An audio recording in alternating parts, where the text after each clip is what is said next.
was okay.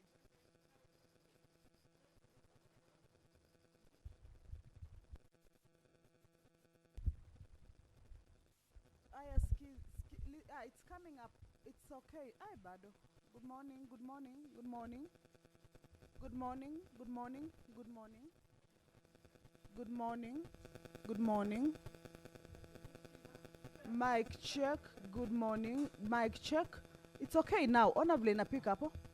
Think it's okay. Oh.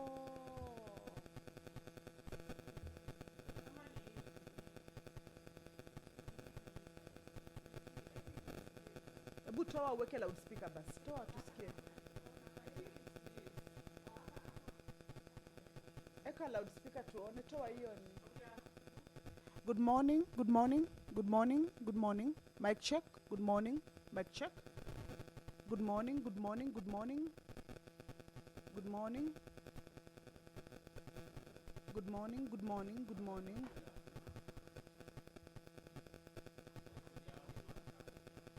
Chukweni, endeni tu live.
Na tuombe. Mwenyezi Mungu, tutakusihi ututazame kwa neema nyingi na baraka sisi watumishi wako ambao umeridhika kutiita kwa nyadhifa za uongozi katika jamii hii yetu. Tukuomba utuajalie tuyatende na kufikia mambo yote atakayofikishwa mbele yetu kwa njia ya haki na uaminifu, ili kustawisha amani, ufanisi na heri nchi yetu na wale ambao haja zao umezikabidhi mikononi mwetu. Amen.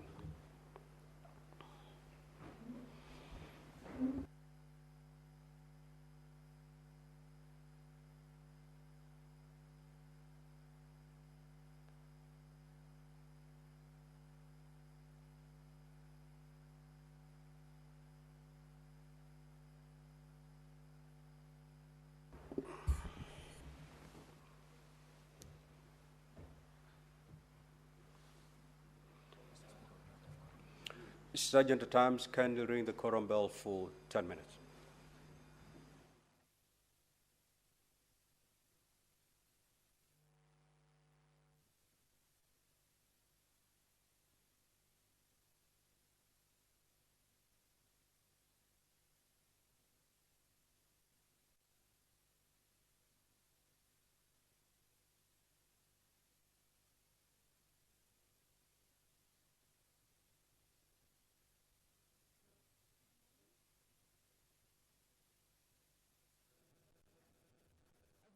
Good morning to you, and the Senate is about to commence its sitting. However, there is a quorum hitch. The prayer has already been said and the chair taken, but the quorum is not present yet, and the Speaker has directed that the bell be rung for 10 minutes. This is as provided for in the House Standing Order number 39 and 40, that at least 15 senators should be present inside the chambers. Prayer is said and the chair taken for it to be deemed to have quorated. However, if that is not present, then that means that the House has not quorated, and that would mean that the quorum bell be rung. Of course, this is to give room to the members of the Senate who could be running late, perhaps, or are yet to make their way into the chambers to at least hasten their steps and join their colleagues, and also to enable the House raise that much-needed quorum for it to be able to commence and transact the business that has been lined up for consideration for that particular sitting. And that is what is currently underway. However, today being a Wednesday morning, or this sitting being that of a Wednesday morning, the business that is going to be transacted regards the appearance of the cabinet secretaries before the Senate to be able to respond to concerns or matters that were forwarded to their ministries, matters that could be concerning county, inter-county, national, international, or even regional issues.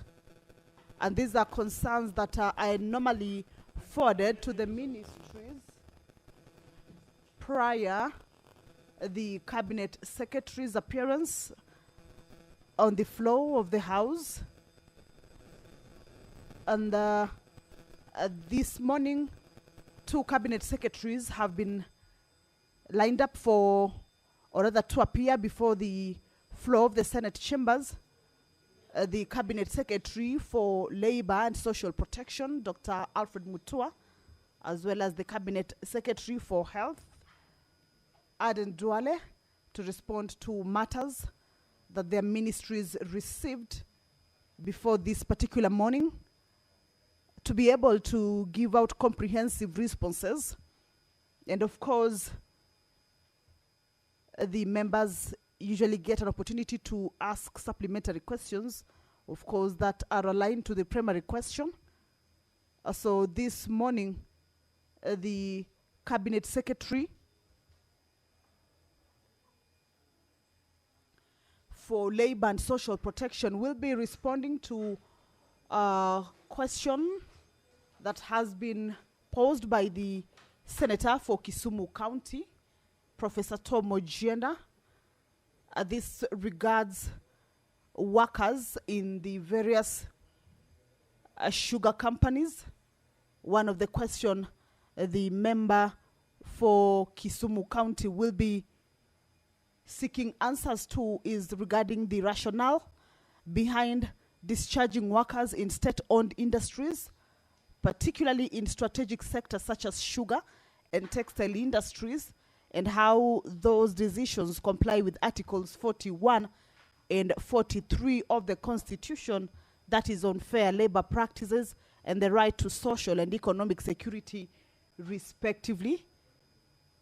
Linked to that particular question, also the Senator for Kisumu County will be seeking responses from the Cabinet Secretary to confirm the number of workers affected by that particular restructuring that carried out in Kisumu County, especially in Chemilili, Muhoroni, and Miwani sugar companies, and also clarify whether They have received full severance benefits, pensions, and gratuities without undue delay. Under the same question, the member for Kisumu will also want to understand from the Ministry for Labor and Social Protection whether the ministry conducted socio-economic impact assessments before approving the release, and if so, table the reports and indicate the mitigation measures for affected households and host counties, and also what immediate programs the ministry has introduced to reskill, redeploy, or otherwise safeguard the livelihoods of the affected workers, and how the effectiveness of these programs is being monitored.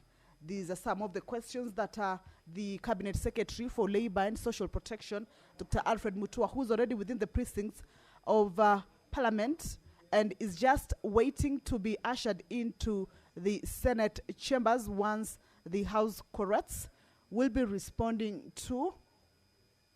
This is the primary question that the Cabinet Secretary has appeared before the Senate to respond to, but of course we understand there will be supplementary questions from the members of the Senate regarding the concerns around this particular matter that has been raised. The Cabinet Secretary for Health, Aden Duale, who's also expected to appear before the Senate this morning, also has a number of questions that were also forwarded to his ministry prior to this particular day. He will be coming to give comprehensive responses to these concerns. One of the questions is from the Senator for Kirinyaga County, Honorable James Murango. And this question regards public health facilities in Kirinyaga County. The member for Kirinyaga will be requesting from the Senate to be provided with a list of all public health facilities in Kirinyaga County that have been issued with title deeds, as well as those that have not. Also, why many public health facilities in the county still lack these title deeds, and also if there are any measures, including budgetary allocations, that the ministry has put in place to ensure that all public health facilities in Kirinyaga County are issued with title deeds. The nominated Senator, Honorable Tabitha Mutinda, also has questions for the Cabinet Secretary for Health.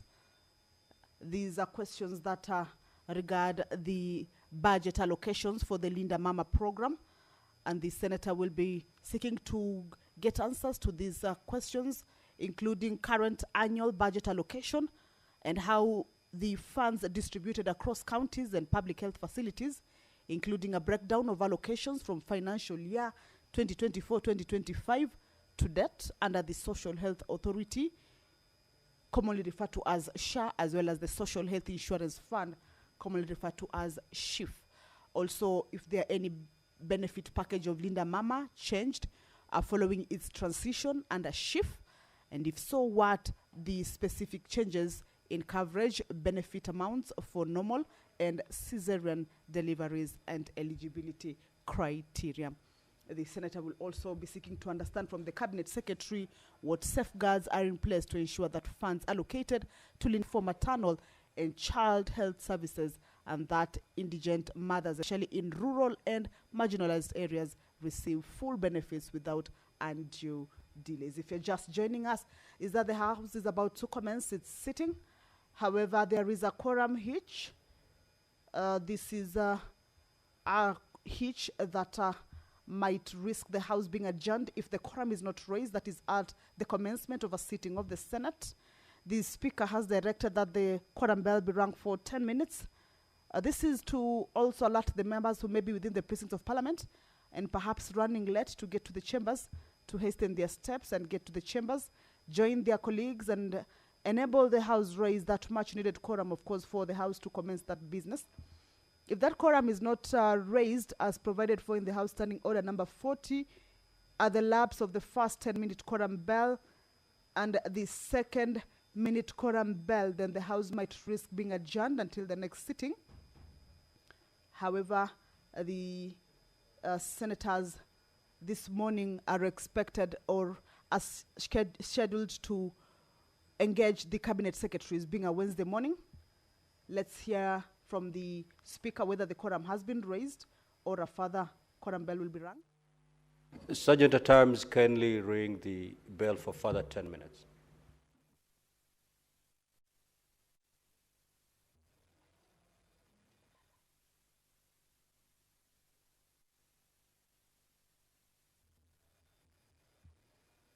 Well, we have heard from the speaker that the quorum is yet to be raised and that the quorum bell continue for further 10 minutes. This is the second round of the quorum bell as provided for in the House 40. If the House fails to raise that quorum, it will be adjourned until the next sitting. I have seen the Senator for Embu County, Honorable Mundigi, just indicating that perhaps could be one senator needed. As provided for in the House Standing Order, at least 15 senators should be seated and when the House or the prayer is said and the chair taken, if that quorum is not present, then the quorum bell will be on for the first 10-minute round. If it lapses without the quorum having been raised, then the second quorum bell will be on, and that is currently where we are now. At least 15 senators are expected to be inside the chambers. Just a few remaining for the House to attain that quorum and also for it to be able to commence its business. The business that is lined up for consideration this morning is engaging the cabinet secretaries, being a Wednesday morning where the cabinet secretaries appear before the Senate chambers to respond to concerns. These are questions that are normally forwarded to their ministries prior their appearance on Wednesday morning, just to be able to appear before the House and give comprehensive answers to the matters that were forwarded to them. These are issues that emanate perhaps from the counties, inter-county, national, regional, or even international level. And when the cabinet secretaries appear, then they give comprehensive answers to these matters that have been forwarded to their ministries. And also, senators get an opportunity to ask supplementary questions that are aligned to the primary question. This morning, as I had indicated earlier, is that 2 cabinet secretaries have been lined up to appear before the Senate chambers. The Cabinet Secretary for Labor and Social Protection, Dr. Alfred Mutua, is already within the precincts of Parliament, just awaiting to be ushered into the chamber, take his position, and take the stand to respond to the questions. So if that quorum is raised, then the business will continue. However, as provided for in the House Standing Orders, if that quorum is not raised, then the House might be adjourned. We believe that is not what the senators could be expecting to happen, because normally or on many occasions the senators have been up in arms when the cabinet secretaries do not show up when they are invited before the chamber. So this morning, if the cabinet secretaries are here, then it is expected that the senators will also be able to enable the House correct and for the House to commence its sitting, so that the cabinet secretaries who are already within the precincts are ushered in and transact the business that they have come to do in Parliament this morning. We shall continue to take a look at the questions that the senators have for the cabinet secretaries this morning. The delay, now allow me to hand you over. So let's settle down, and clerk, can we proceed to call the first order? Order number 1, administration of oath. Order number 2, communication from the chair. Order number 3, messages. Order number 4, petitions. Order number 5, papers. Order number 6, notices of motion. Order number 7, questions and statements. Now, honorable senators, we start with question number 113 by the honorable senator for Kisumu County, Professor Tom Ojenda, who I'm informed he is not present today. However, he has delegated the asking of this question to Honorable Beatrice Akinyi, who will ask this question on behalf of the Senator for Kisumu County. Clerk, can you confirm that the CS Labour is in the House?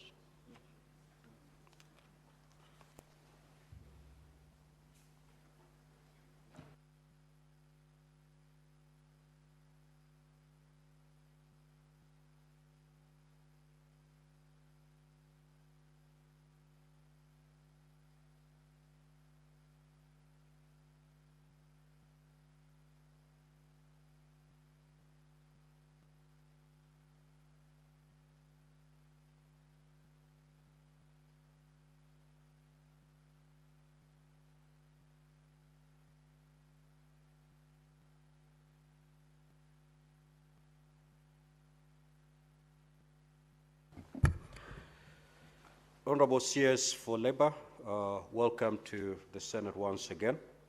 You're before the Senate for purposes of responding to question number 113 by the Senator for Kisumu County. Honorable Beatrice Akinyi, you may proceed to ask that question on behalf of the Senator for Kisumu County. Thank you, the Honorable Speaker. As granted by you and requested by Senator Ojenda, this is question number 113 to ask the Cabinet Secretary for Labor and Social Protection.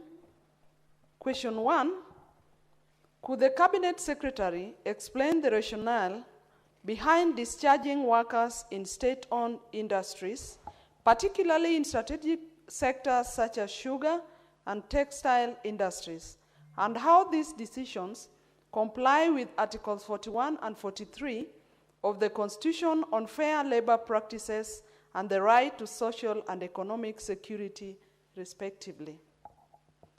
Question 2, could the Cabinet Secretary confirm the number of workers affected by the restructuring carried out in Kisumu County, especially in Chemelil, Muhoroni, and Miwani sugar companies, and clarify whether they have received full severance benefits, pensions, and gratuities without undue delay. Question 3, did the ministry conduct socio-economic impact assessments before approving the releases?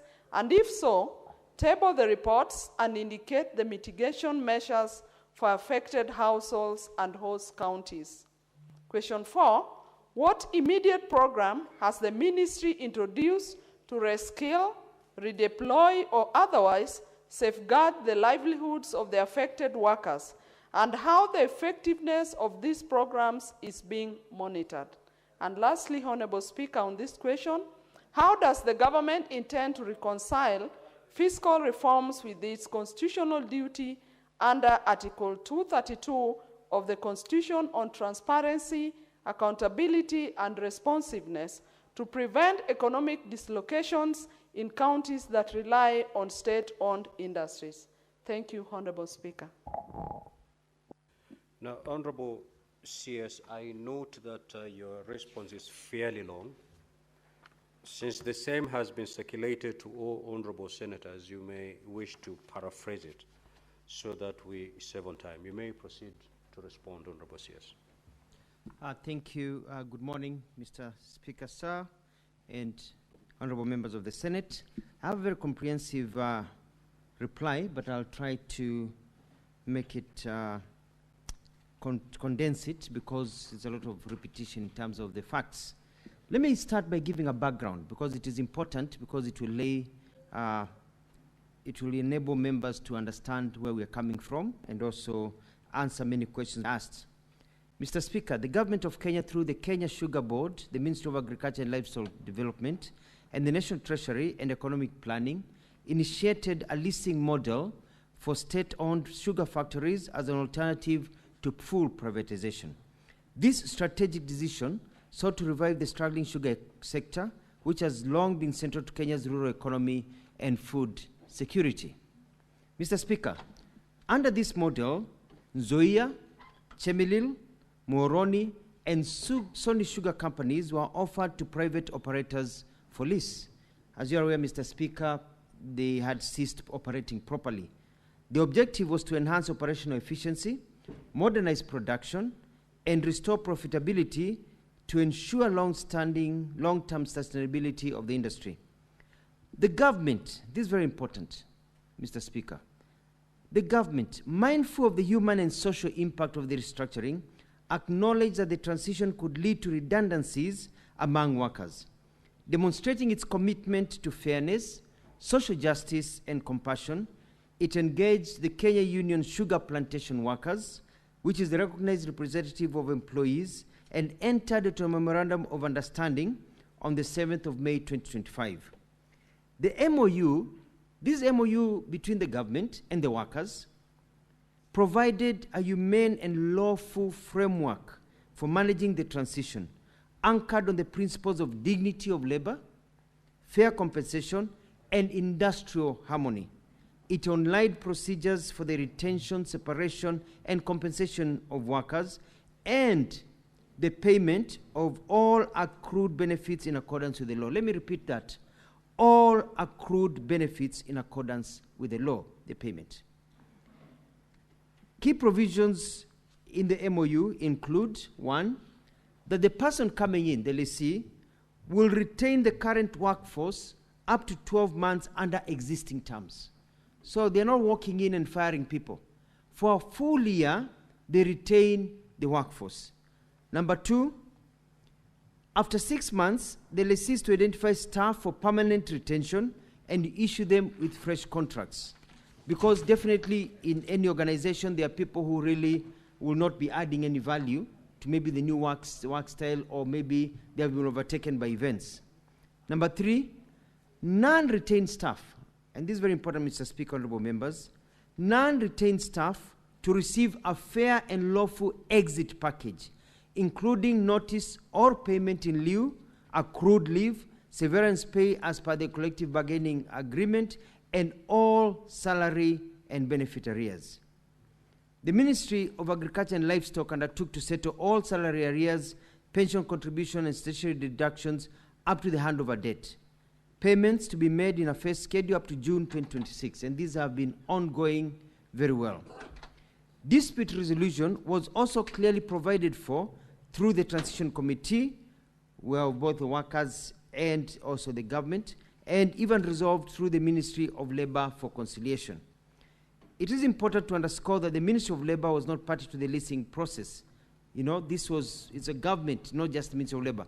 Where we come in is to ensure that we safeguard workers' rights, ensuring that all actions comply with Section 40 of the Employment Act, existing CBAs, and the terms of the MOU. Mr. Speaker, let me proceed to question one, now that I've provided a background for understanding. The question is what the rationale behind the process and whether it's covered by law. The ongoing restructuring process in state-owned industries is part of the comprehensive reform programs aimed at restoring efficiency, financial stability, and competitiveness among these corporations. Everybody knows in this country that the sugar industry had collapsed. Cartels had taken over. People had not been paid salaries for years. You know, farmers had cut down their sugar. So this is a government program to revamp the sector and provide economy and money to the pockets of the people of Kenya. The discharge of workers under this restructuring is guided by lawful redundancy procedures as outlined by Section 40 of the Employment Act. It provides safeguards to ensure fairness and transparency for effective workers. Now,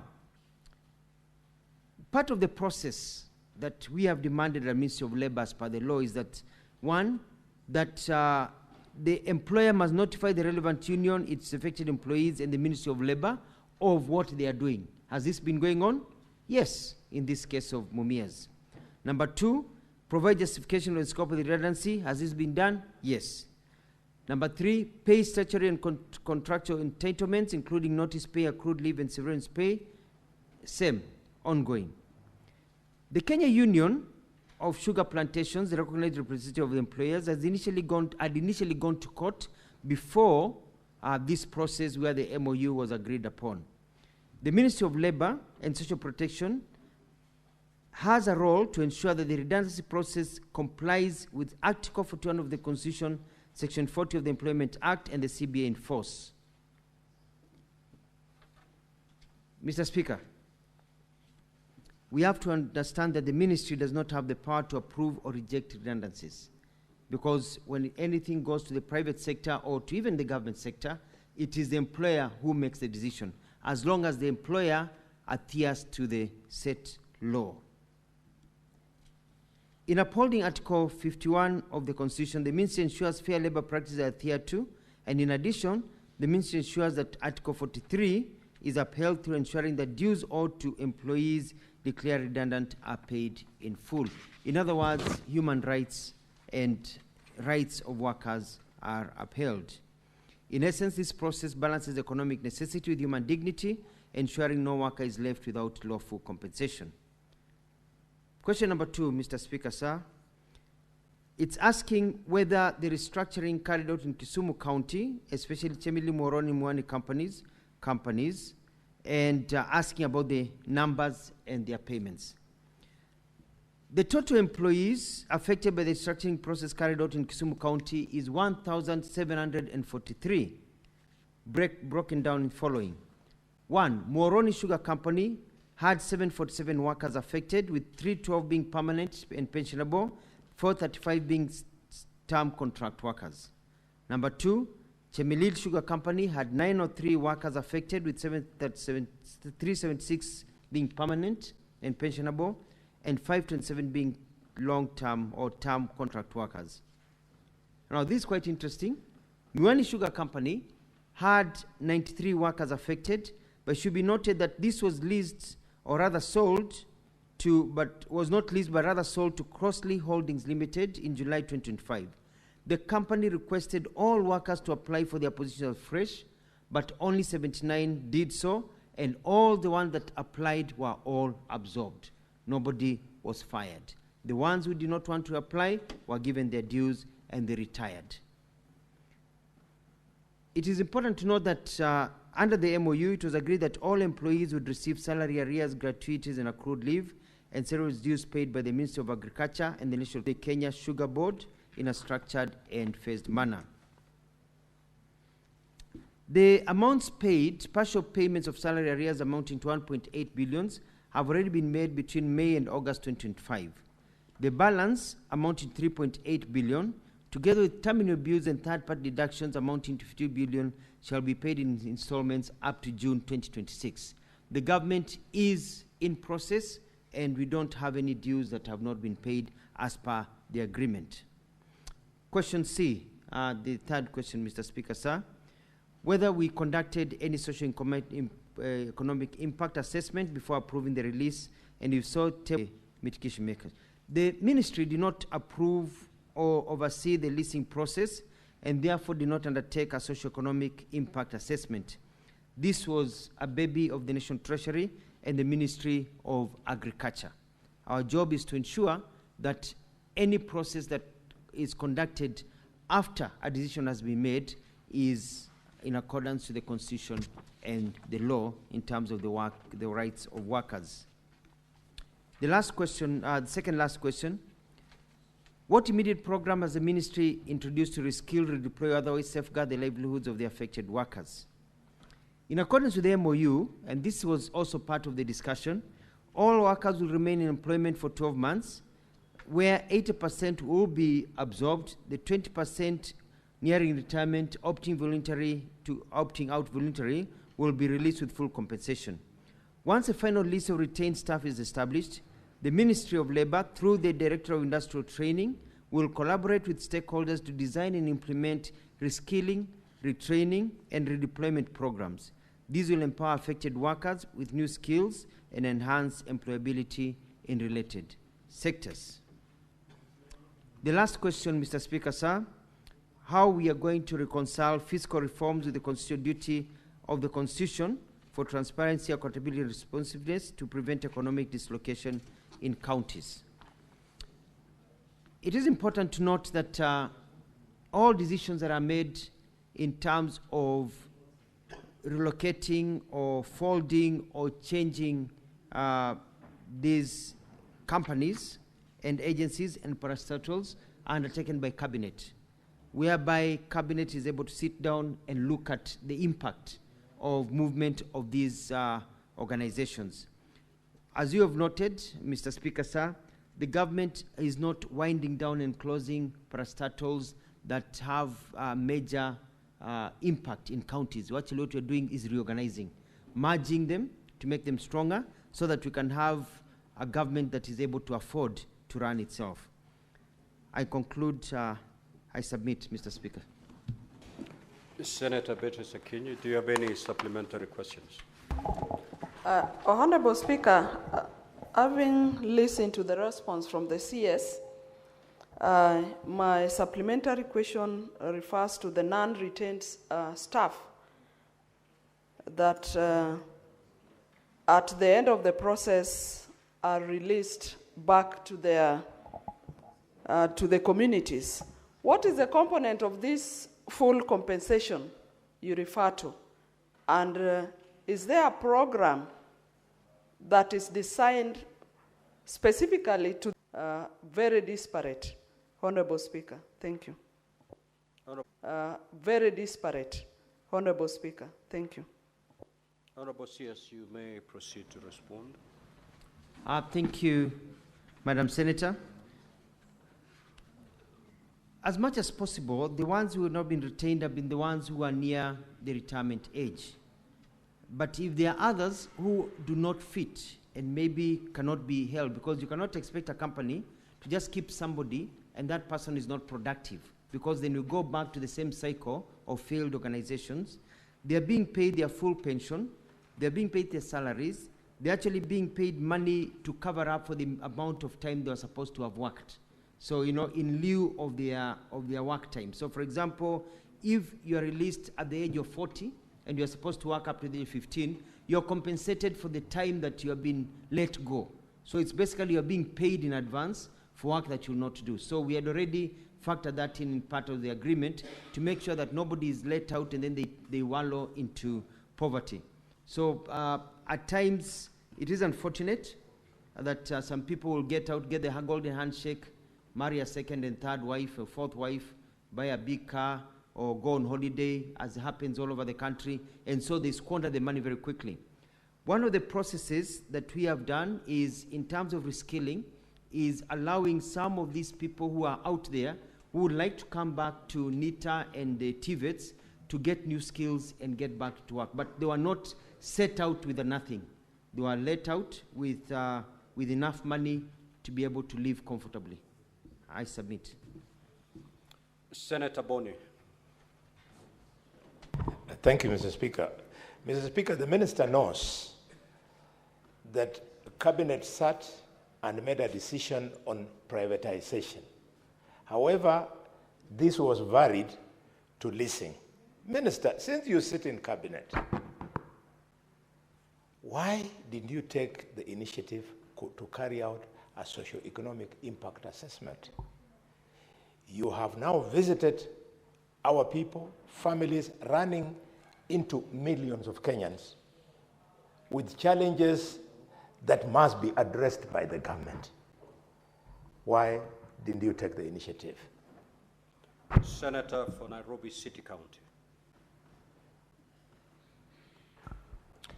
Speaker, I used to hear this thing called all-of-government approach shouted from podiums. I'm surprised that the CS in his response is actually telling us that we directed the questions to the wrong ministry, that we should have looked for the CS for Treasury, who were involved directly. Because he sits in Cabinet, I think he should supply some of the answers to the questions that we are raising. CS, you have a responsibility as a government to protect your people, to find employment for them. And those that you found in employment, to try and sustain them in employment for as long as possible. Because They are breadwinners for their families. When you allow private entities, such as these lessees, to be the ones to exclusively determine who they need to continue working or not, you are abdicating your responsibility. How is it possible, CS, that the government has no role whatsoever in making those determinations in order to protect its own people? Thank you, Honorable Speaker. Senator for Tana River County, the Honorable Mungatana. Thank you, Mr. Speaker.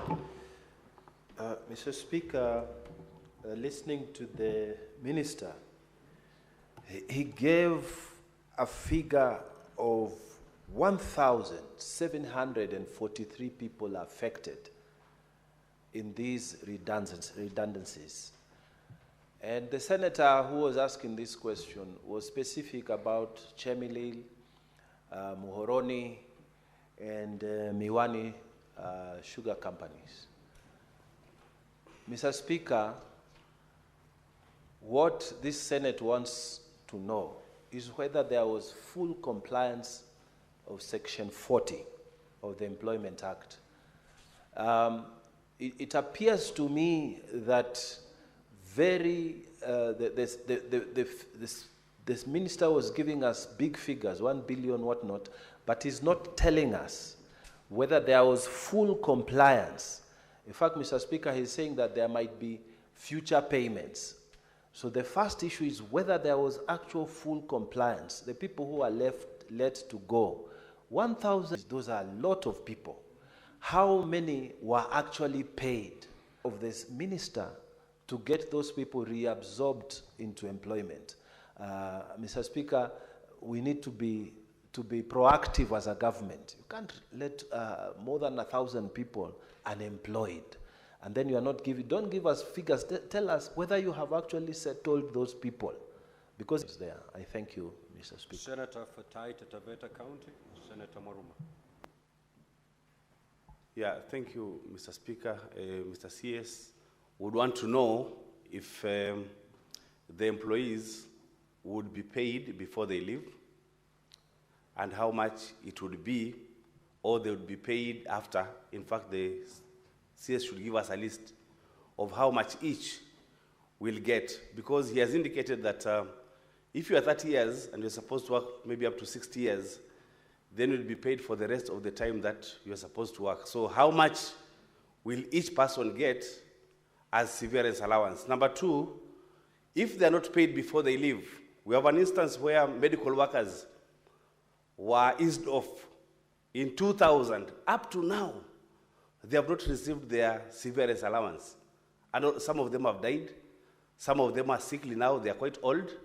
An auntie of mine was working for Ministry of Health. Up to now, they have not been paid. So we want to know how much each would earn, when they would be paid, and in fact, they should enjoy their salaries before they are eased off, or and when they get their lump sum, that is the time when they can be let to go. Thank you, Mr. Speaker. Senator for Nandi County, the Honorable Chiranke. Thank you, Mr. Speaker, sir. I'm surprised by the response of the CS Mutua, because Chemelil is part of Nandi County. And from his response, Mr. Speaker, I need clarity. He indicates that only representatives of, Mr. Speaker, if you can indulge me, representatives of Kisumu, Migori, yet Nandi and Kericho, which is part of Chemelil, has not been captured. So can you clarify? And then, Mr. Speaker, we are coming to the tail end of leasing process. What is the fate of unpaid 15 billion and 3 billion consecutively that are supposed to be paid to workers? Are they left to the dogs, Mr. Speaker? Can you clarify on that? I yield.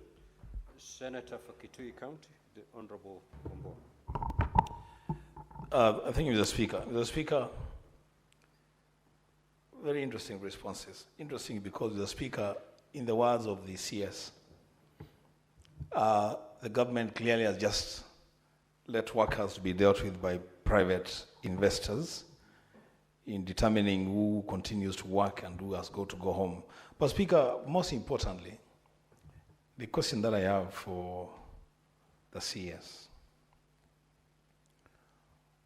after a determination has been made of who is going to leave and who is going to be retained, whose responsibility will it be to pay the gratuities and the benefits and to ensure that those payments, Mr. Speaker, are paid in time? Because there is a gray area there. Who exactly is it that will ensure that these gratuities and the benefits are paid in time to the workers that will have to be let go? I thank you, Mr. Speaker. Senator Mbugua. Thank you, Mr. Speaker. I would want the Cabinet Secretary to tell this House the level of involvement of the workers' union in this engagement, and also the involvement of the respective county governments, because this is a matter which affects the people in those counties. Thank you, Speaker. Honorable CS, you may now proceed to respond to those questions.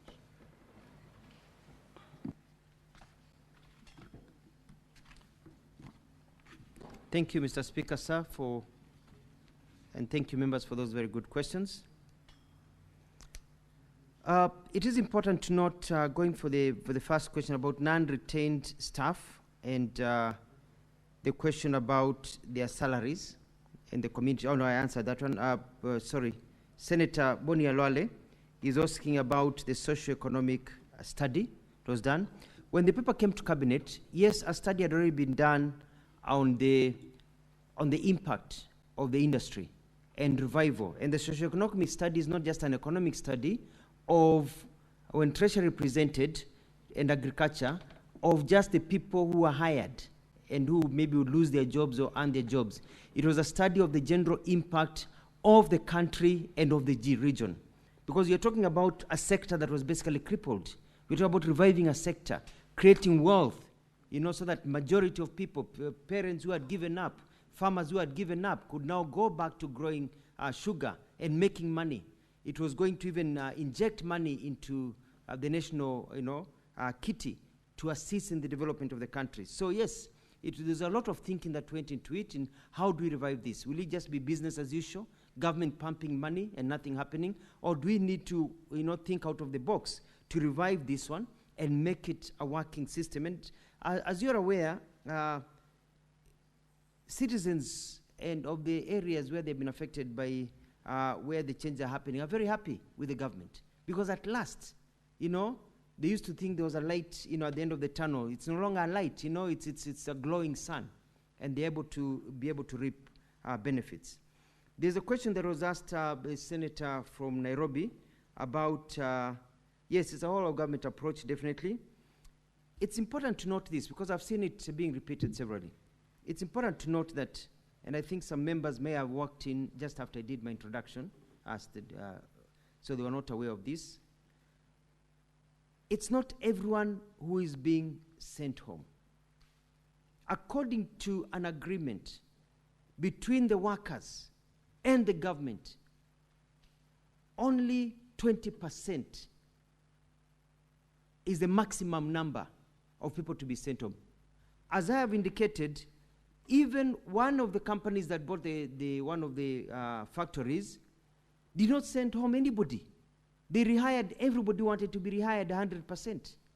So the agreement has been, you come in as an investor, you are only allowed to send home 20%, so that also you can also retain people and also have a chance to employ people who can be of valuable to your work. But then we also say that anybody who is not being retained, and even the ones who are working, continue working, will be paid by the government of Kenya all their redundancies that they have not been paid for many years. Some of them are not being paid for years. They are living on borrowed money. They will be paid all their monies. They will be paid all their dues. The ones who are going away will even be paid for work that they should have been doing, but now they'll not be doing because they've been sent out. So that brings me to the third question by Honorable Mongatana, talking about the 1,743 affected. These are the total number of people who are employed, but it's only 80% of them who will be affected, who will be retained, and only 20% will be affected, if I have my figures right. Let me look at the statistics. Sorry, yeah. The ones of the Kisumu County, sorry, it's 1,743 with a breakdown of the workers that have been there of all the three companies. But the point that we're making is this, is that all of the ones that are being sent home or not being retained, they are all being paid their dues, and they're all being paid in lieu of service as per their contracts. If you're permanent and pensionable, you are being paid for the time that you are supposed to work. If you retire, if you're sent home at the age of 30, you're permanent pensionable, you're compensated for the 25 years that you should have been working to your retirement. If you're on contract, up to the period of your contract. We have ensured that human rights and that workers' rights are followed. This takes me to, I don't have the figures of the number of people who are totally reabsorbed, but I can provide that to Senator Mungatana, with your permission, Senator Speaker. My very good friend, the Senator for Taveta County, asked about the ones who for a long time have not been paid and on leave and on and all this. The payments will be paid on a phased program. It's already been agreed between the workers' union and the government. And the people who are paying is the government of Kenya paying. The government of Kenya has committed, and I gave the figures here, that we have committed, we've already paid 1.8 billion shillings, and this year we are hoping to pay another 3.8 billion. So we are paying everything in installments up to 15 billion shillings. That is our commitment, and the 15 billion shillings will be able to cover up all the costs to pay off all these workers and ensure that they are comfortable. Thank you very much, my good friend Senator Chirangai, from the question about Chimilil.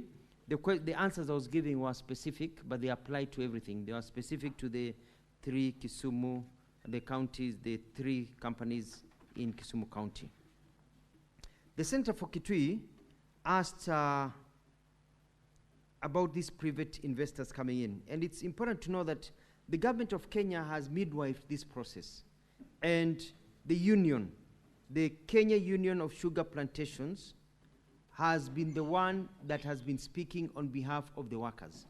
And they were able to sit down and agree comprehensively that they are happy with the process, and they actually penned an MOU. And I can provide a copy of the MOU, Mr. Speaker, with your permission, so that members can be able to look at it and find that this was an agreed position.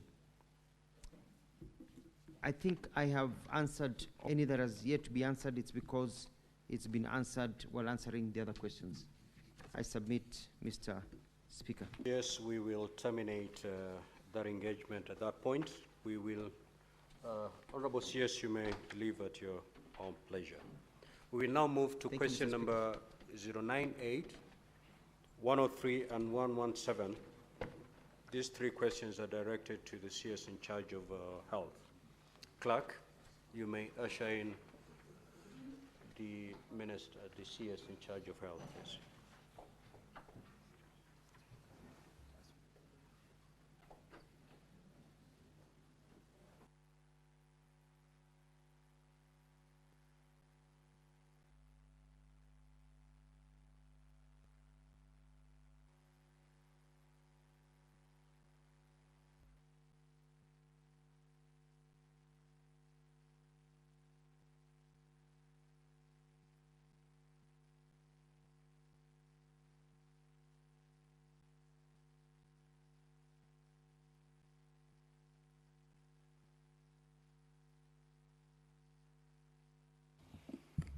Honorable CS, once again, welcome to the Senate.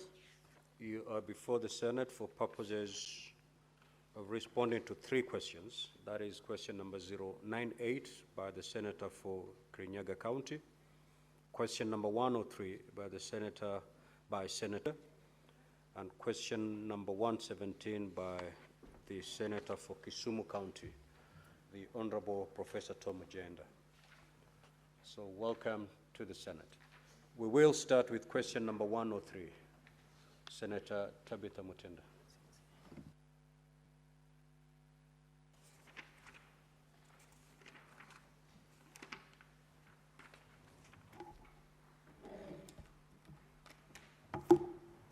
Question by Senator Daniel Manzo, that is question 033. That question has since been deferred pursuant to a request by the said senator who is not present. So that will not be responded to today. Senator Tabitha, you may proceed to ask your question. Thank you, Mr. Speaker. Allow me, Mr. Speaker, before I ask my question, just quickly, through our standing orders, that is Standing Order 51C5, to read, and it states, a CS, Cabinet Secretary, shall provide a physical or electronic copy of a response to a question at least 24 hours before appearing before the Senate. I would like really to request that the CS office, CS Health, the CS having been a member of this, not really of this House, but of Parliament, knowing very well that at least we need maximum time to be able to look at the responses so that we can be able to engage from that. So it will be kind to note that your team does deliver the response on time because it has been received this morning. Thank you, Mr. Speaker. As I proceed, my first question, Waziri, was what is the current annual budget? Senator Tabitha. Yes. Are you saying that since the response has been received this morning, you're unable to interrogate that response effectively? Is that your position? Or despite it having been received this morning, you're still comfortable interrogating the response? If that is the case, then you may proceed to... Thank you, Mr. Speaker. The response has been received this morning at exactly 9:30 as the chamber was starting. Luckily, I've been able to go through the responses, and I'm okay. We can be able to engage. My first question, Waziri, is what is the current annual budget allocation for Linda Mama program and how these funds have been distributed across the 47 counties and public health facilities, including a breakdown of allocations for financial year 2024-2025 to date under SHA, or the Service Health Insurance Fund, that is SHIF. Mr. Speaker, the second question, has the benefit package of Linda Mama changed the following its transition under SHIF?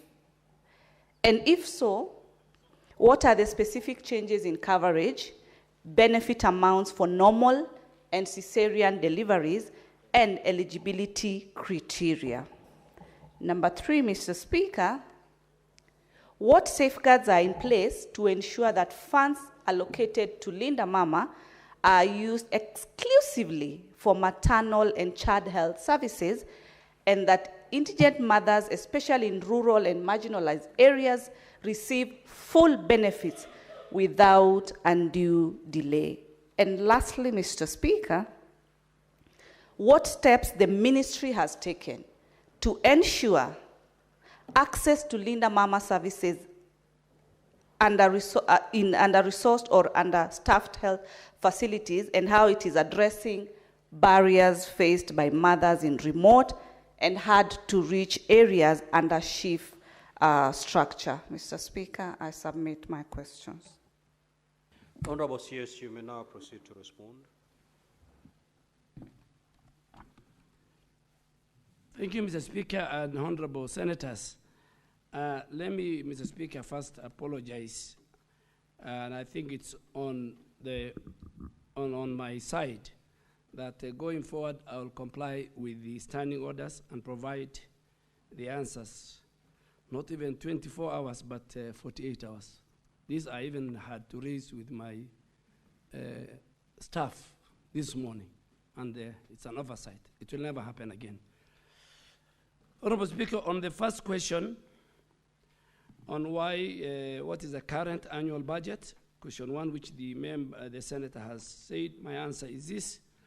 The Linda Mama program is not currently administered under the Social Health Authority infrastructure.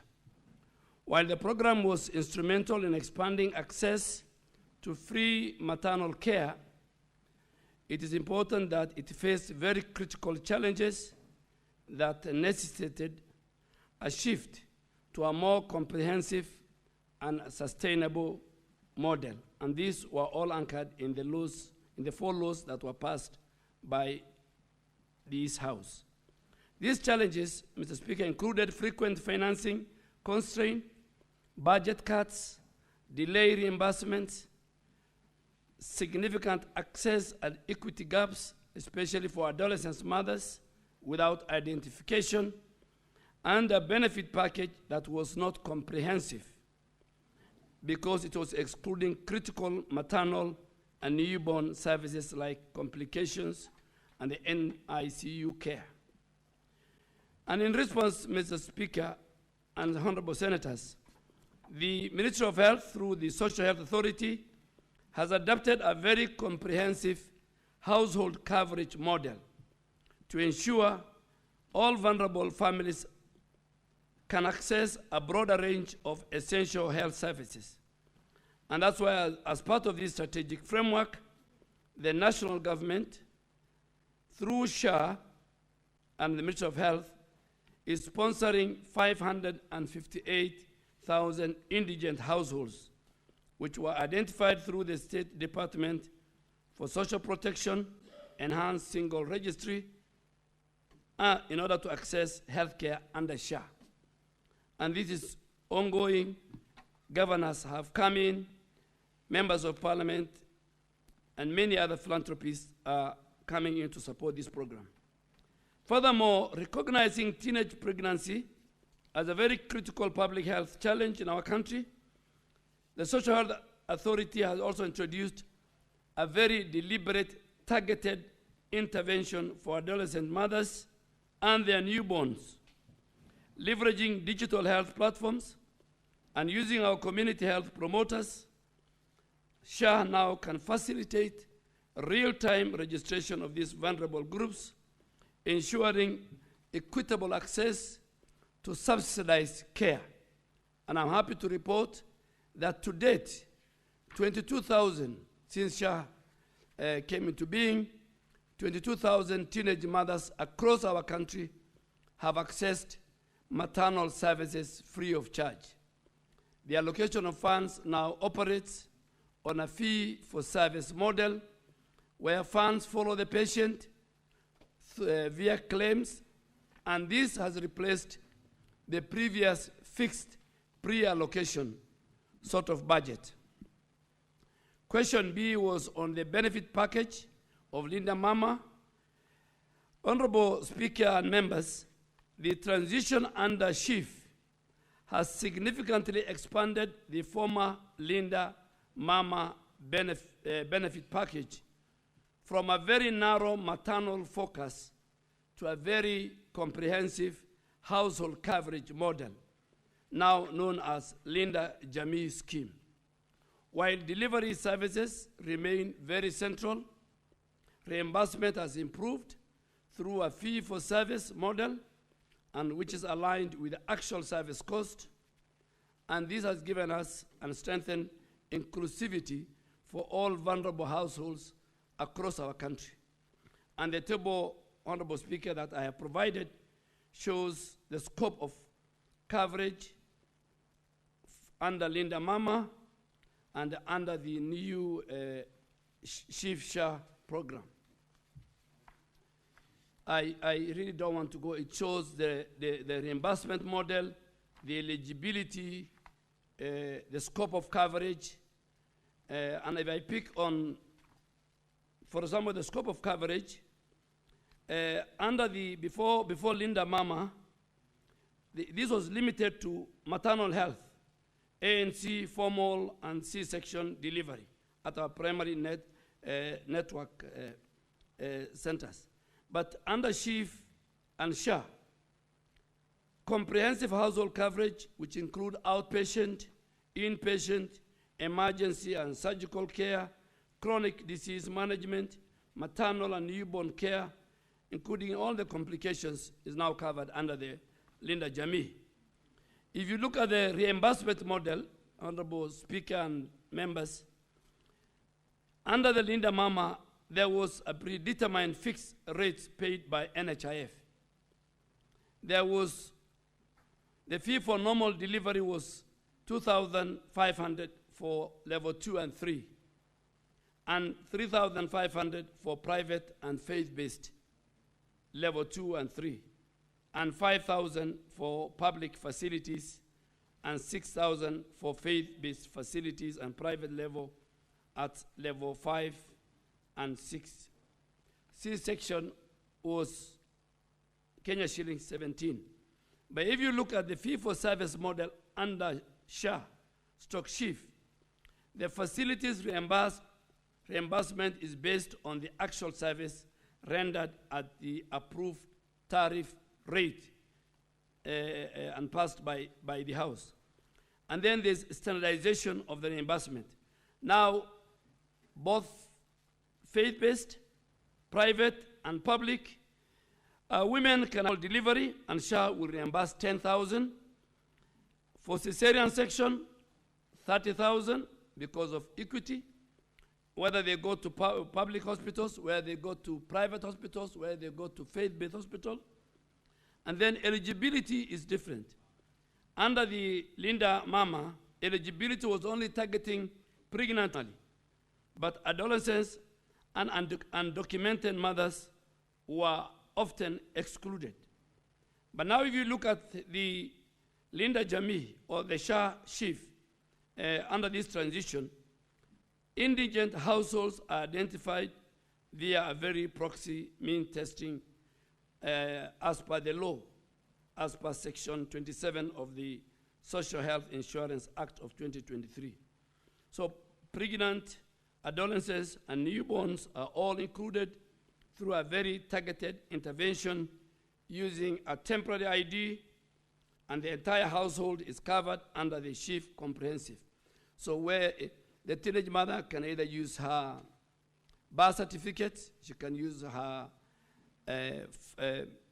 parent identification, and the system has created a special ID to identify those important section of our mothers who are the teenage mothers. Question 3 about the safeguards. Honorable Speaker and members, several safeguards have been initiated to ensure that the funds are allocated for maternal and child health services, and that vulnerable mothers receive full benefits without undue delays. And what have we done? We have done, number one, we have introduced legal and policy safeguards. The Social Health Insurance Act of 2023, which this House has passed, mandates proxy means testing to ensure that only eligible vulnerable groups are covered, and this is anchored in the use of the funds within Section 27. 2, and more important, digitization and transparency. Reimbursement are processed through digital platforms that validate service for payment. They minimize fraudulent claims. Real-time registration is done through digital health platforms. Our community health promoters help us to instantly enroll, to ensure timely access, especially in the most remote part of our country. Then there's equity and beneficiary safeguards. SHA has given priority to the most vulnerable households to ensure that the most, once registered, indigent beneficiaries are entitled to maternal services free at the point of use, without facilities prohibiting from levying additional fees for covered services. And finally, I think the other question was, what has the ministry taken to ensure that access to Linda Mama services in the under-resourced, understaffed health facilities, and how it's addressing those barriers which are faced by our mothers? Honorable Speaker and members, to ensure access to maternal service in under-resourced and under or hard-to-reach areas, the Ministry of Health, through the Social Health Authority, has implemented the following measures. Number one, digital registration deployment. SHA has deployed real-time digital registration platforms at all of our over 10,000 contracted health facilities countrywide, both public, private, and faith-based. And this allows pregnant women, including those in remote areas, to be enrolled instantly and granted immediate access to services without the administrative or financial delay. The second one is the community linkage through the community health promoters, who have been empowered to identify, to register, and to link pregnant women, particularly the adolescents and the vulnerable households, to the nearest accredited facility. This strengthens the last mile access, and it will ensure inclusion of mothers to hard-to-reach areas. Lastly, Honorable Speaker and members, we are targeting the under-resourced facilities. And how do we do this? The increased and the standardized fee for service tariff for maternal services is designed in order to create insensitize both for the private and the faith-based facilities in rural areas to remain contracted and sustain quality maternal care. And that's why I am very specific that in some of our most remote rural parts, the faith-based health facilities are available, and that's why we don't want to discriminate. Our mothers can go to either faith-based facility, they can go to private, if the public facilities are not available in that area. And then the last one is to provide evidence of the outcome achieved through the Linda Mama program since inception. Honorable Speaker and members, investing in maternal and child health is a proven strategy for improving the outcomes data from the Kenya Demographic and Health Survey, which demonstrates progress, and it attributes in part to increased access facilitated by the preceding program. And reduced maternal mortality. The maternal mortality rate declined from 362 deaths per 100,000 live births in 2014 to 355 deaths per 100,000 live births in 2019. Mr. Speaker, I am very ashamed to say that figure. There are many, many mothers. Kenya should not be at 355 per 100,000, 355 mothers die for every 100,000. Our peers, our regional neighbors are doing better. But the biggest problem I have for now is that even the data is old, is the data of 2014. Now, what we have done at the Ministry of Health, we have decided to do our own in-house data.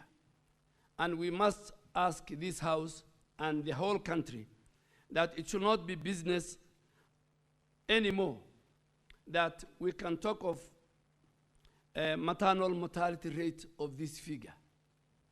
Mothers, when they walk to facilities, they are not patients. When they walk to facilities, they walk to facilities to go and give life. It is immoral, it's unconstitutional, and I think it is not acceptable for us to have this kind of high maternal and child death in our country. And I think at the highest level, from the presidency to the ministry, to the houses of parliament, to the leadership, all of us stakeholders together, we must discuss this openly. And what we are also trying to do now that we have digitized our healthcare system, in another 3 months, we will make it mandatory that every health facility in our country, be it private, public, faith-based, they must report maternal deaths and child deaths on a daily basis through a dashboard. Lower the... But I think going forward as a ministry, we have a moral duty to do, going forward as a ministry, we have a moral duty to do our own in-house every year, every 2 years, both for the infant mortality and for the maternal mortality rate. Of course, there is improved service utilization. The percentage of women attending at least 4 antenatal care visits in our country has increased from 52% in 2014 to 60% in 2019, indicating improved access. But when I walk around counties to do the SHA rollout, a number of leaders are not agreeing with this figure, and I agree with them because the data is old. The data is maybe 5 years, 6 years, 7 years.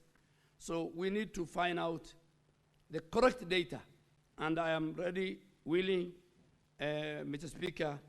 I have set up a committee led by the Director of Medical Services, Dr. Amoth, to make sure that we get the right data.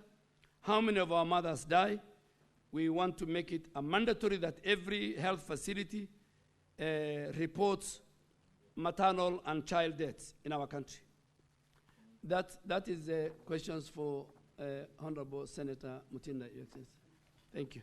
Senator Mutinda, do you have any supplementary questions? Mr. Speaker.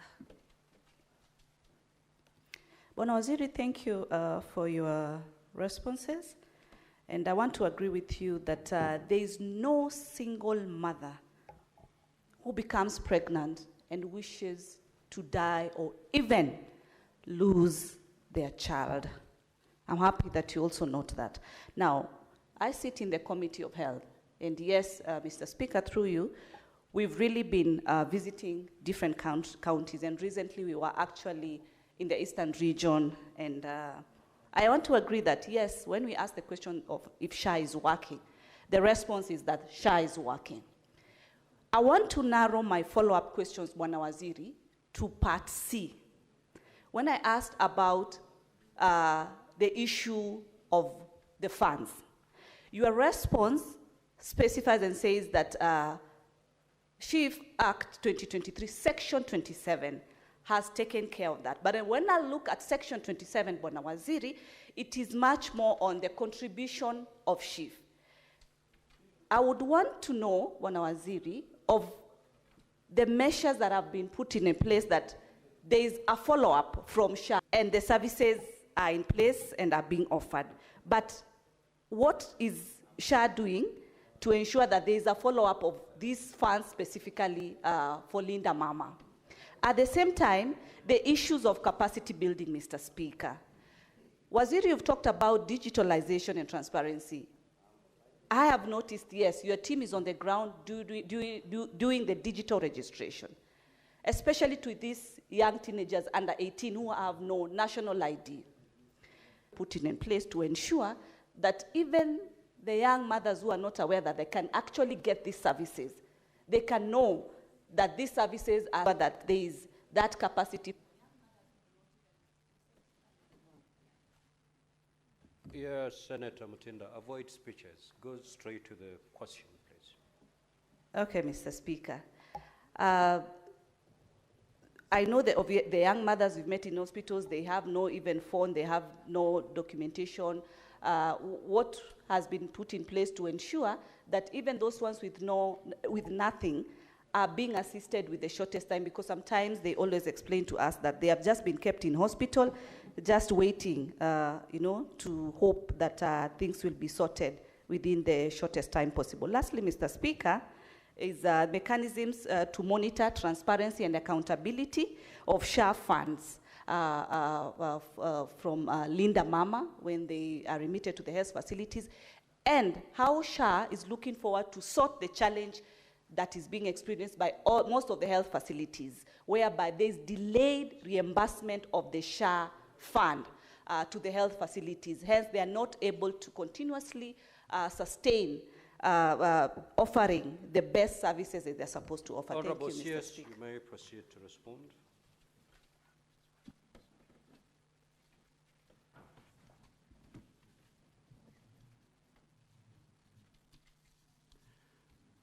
Honorable Speaker and the members, the current Linda Jamii budget is 900 million.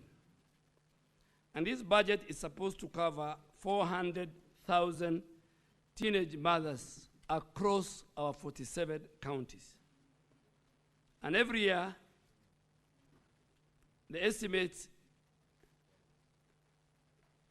different counties, the estimate is about, we have in our country about 400,000 teenage mothers. And they are the ones who are to be covered by this budget. So far, from our record at SHA, through digitization, we have covered 22,000, paid for and went home. The question is, how do we trace them? How do we get them? We have the numbers. We have counties with the highest numbers I can give. We have counties with the lowest numbers. County like Kakamega, Kilifi, the highest numbers. What are we doing to make sure we mobilize? We are talking to governors, we are talking to leaders, both political, church leaders, and we are mobilizing a very robust registration of teenage mothers and going with all our county governments. Everywhere we go, we give them the numbers, and we tell them, these are the numbers of teenage mothers who exist in this county. These are the numbers who have visited health facilities and who have accessed this free service. Please help us mobilize. We are using our community health promoters, and we are even urging the House and the leaders to make sure that all of us together, we are not promoting it, but we have no choice. They are our children, and we must protect them. So, including the leadership here, we really want to make sure that we increase our number from the 22,000 teenage mothers who have already accessed and cover all the 400. To date, Honorable Speaker and members,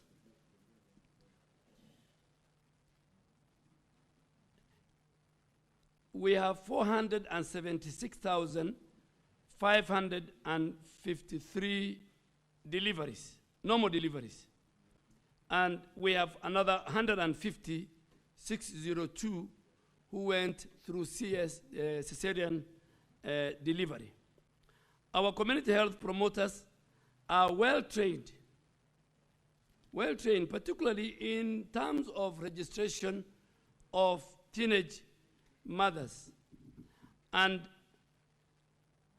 so far, the claim that SHA has paid, particularly on maternity, is about 9.7 billion to all health facilities at all levels in all the three categories of private, public, and faith-based. So if you look at what this House has passed, the Facility Improvement Fund Act, which ring-fenced funds at the facility for the improvement of those services. And these funds, to the good wisdom of this House, you have decided that the reimbursements must go direct to the facility, not to the county treasury fund, so that the facility can buy drugs, the facility can even hire healthcare workers, either on contract or locum. And all this is geared to make sure that the health facilities are managed better through the reimbursed funds in order for us to achieve key health indicators and priorities, Mr. Speaker. Thank you, sir. Senator Mandago. Thank you very much. My supplementary question to the CS is on the issues of reimbursement and clearance of mothers to leave the facility. Apparently, there is inordinate delay in hospitals, so that the mother can take another 3 days, and the facility says SHA doesn't cover the 3 extra days you've stayed in the facility, and that is what is bringing the trouble of detention of mothers in facilities. I'm specifically speaking of Moi Teaching and Referral Hospital, where cases have been reported to me as area senator. Apparently also I'm the chair of the senatorial committee, so I cannot escape the response.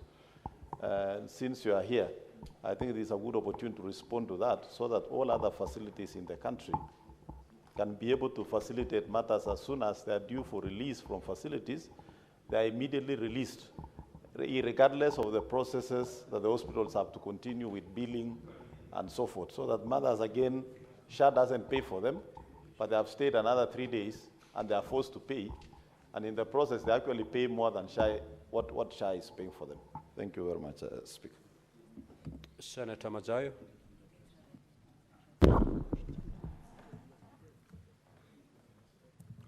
Asante mstahiki Spika. Mstahiki Spika, swali langu kwa waziri wa afya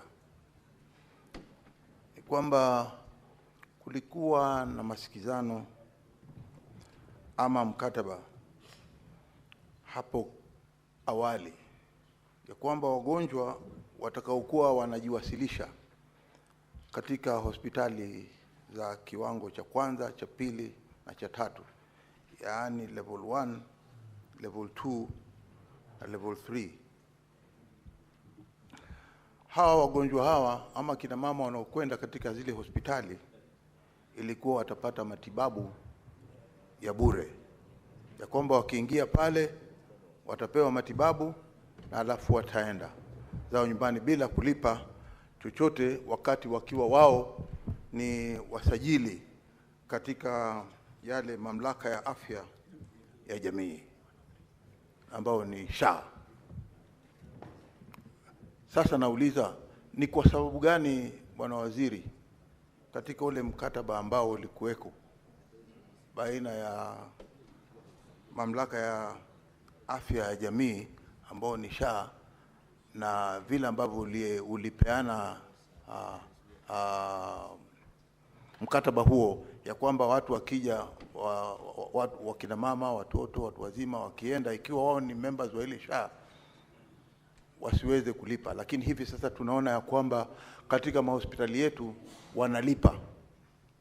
Je, iko uwezekano wa kwamba wewe unaweza kuregesha tena hiyo amri na wao wamejisajili na SHA wasiweze kulipa malipo hayo, ili turudi pale pale tulikuwa zamani, ya kwamba wakipata matibabu wanaondoka, watapata matibabu bure alafu waende zao nyumbani? Asante bwana Speaker. Senator Aaron Cheriot. Now, honorable senators will know that question number 116, which is the next question after this, essentially deals with matters surrounding SHA. So you may want to hold on some questions and ask them when we are dealing with that particular question. Mr. Speaker, if that is a guidance, then I follow your guidance. Thank you. Thank you. Senator Shakila. Thank you, Mr. Speaker. Mr. Speaker, my question is regarding SHA. We know since SHA took over, it has been facing a lot of challenges. Senator Shakila, I have just said that we will be moving to interrogate matters SHA. So I'll do that. You'll get an opportunity at that time. Okay. Senator Boni. Thank you, Mr. Speaker. This issue is a matter of life and death, and the minister has a very good opportunity to speak to Kenyans about this.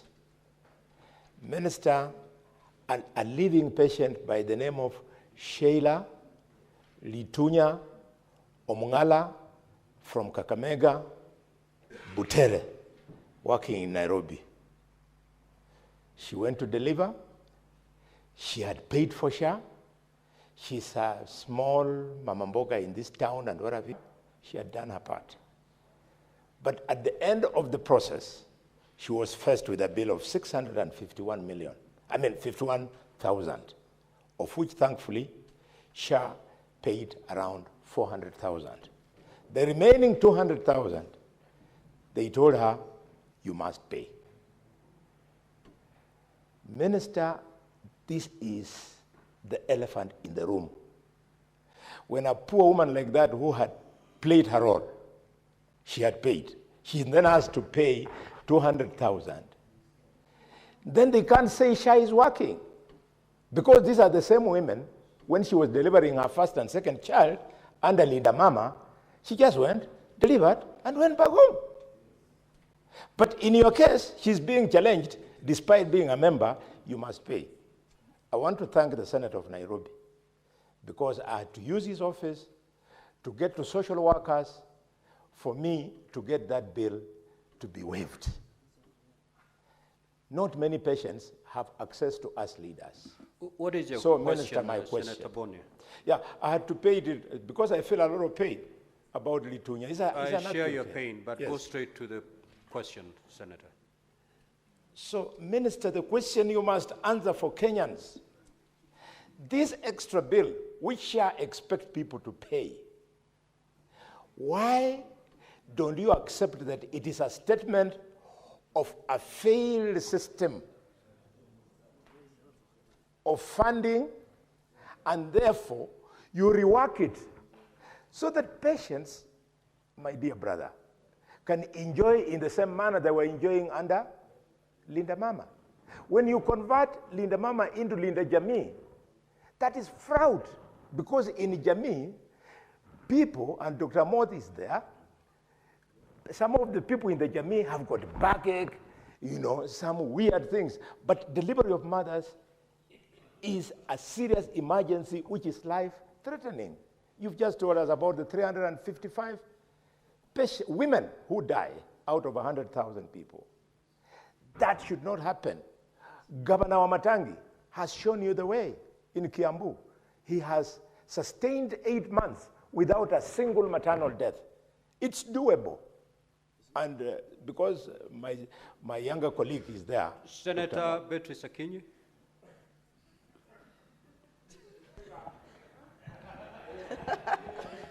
Thank you, the Honorable Speaker. Welcome, CS Duale, to the Senate.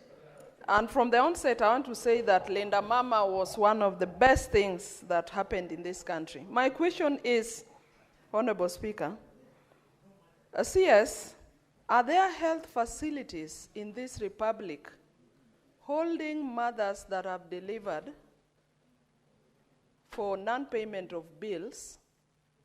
And what is the policy of the ministry? Because the ministry is the custodian of the sector's policy. It is sad that there are children who have to spend their first days in hospital because their mothers or their parents or their guardians cannot pay bills. Thank you. Senator Nabwire.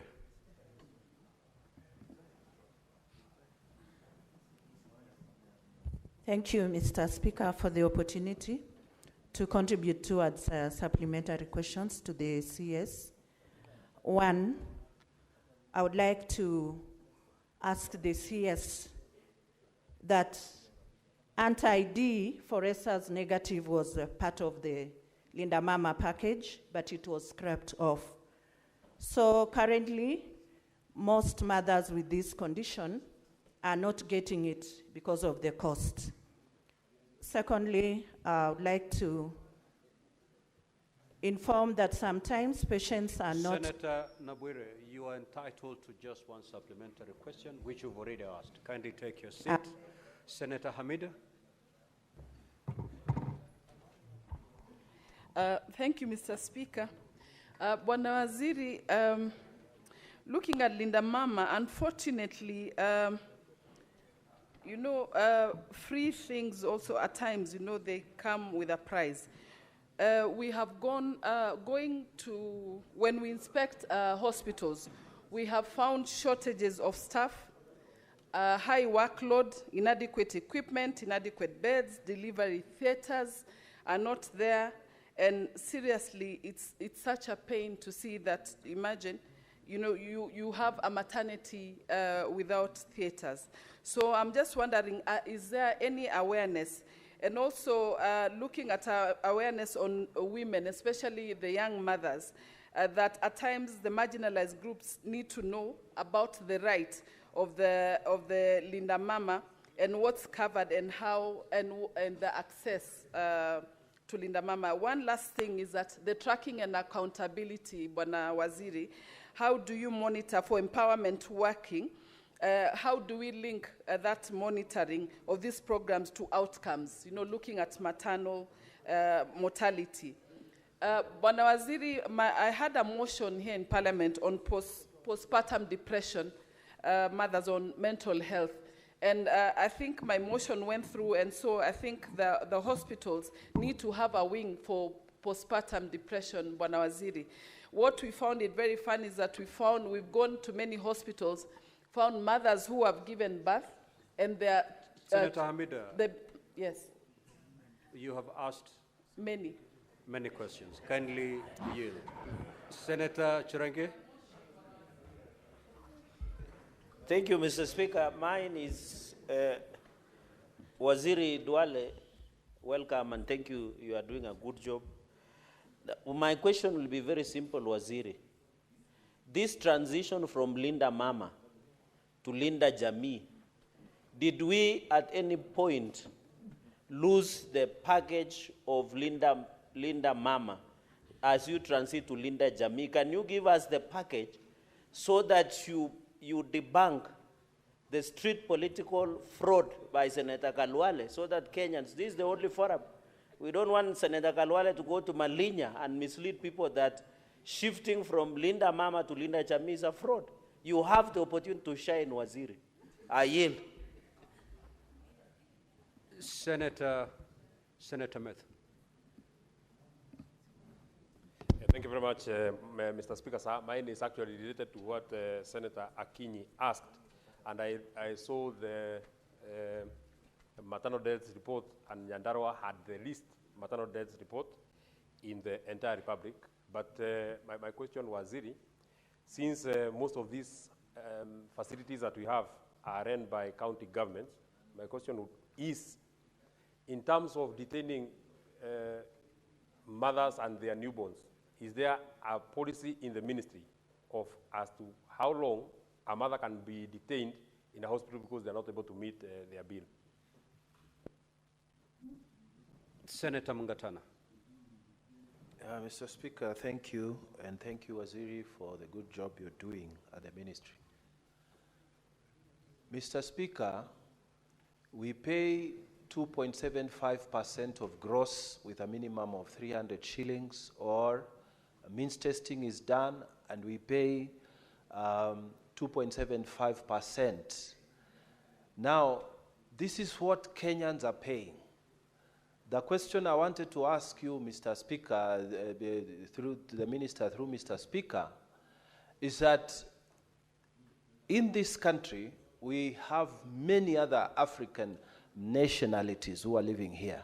And maybe part of that report of deaths includes the nationalities who are living in this country from other African nations. I represent this Senate in the Pan-African Parliament. And the question is, are people covered, those who are not paying, like those who are not paying SHA now, are they covered in this Linda Jamii? What do we do with them? How do you take care of the Congolese, the Zambians, the Ethiopians, and everyone who is living here? Your system of registration says *.147#, and if you go down, the next is your ID number. These people don't have ID numbers. What do we do with them? They are with us here. They are still going to give you those maternal deaths. What do we do with them? What is the stand of the Kenya government on this matter? Thank you, Mr. Speaker. Senator Nyutu. Thank you, Mr. Speaker, for the opportunity. And allow me to just remind Waziri that the duties under the ministry that he has are very massive, Mr. Speaker, because you can live without an education. You can actually live, you can actually borrow some food from a neighbor, but you can never borrow health from a neighbor. You cannot live without good health. Mr. Speaker, I'm just trying to tell the CS that he would do better to work more than he does politics. That having been said and done, Mr. Speaker, I want to ask the CS, he has in his response about Linda Mama, he has said that they transited from Linda Mama to Linda Jamii. And one of the benefits according to the response by the CS, one of the benefits then becomes, Honorable Minister, what is the ministry doing to see to it that there is prevention of teenage pregnancies in order for us to do prevention, because we have always been told that it is better than cure? That's my question, Mr. Speaker. Thank you. Senator Gataya, more fire. Thank you, Honorable Speaker. My question is very simple. What is the fate of thousands of Kenyans who cannot afford to pay share for themselves? Honorable CS, you may now proceed to respond.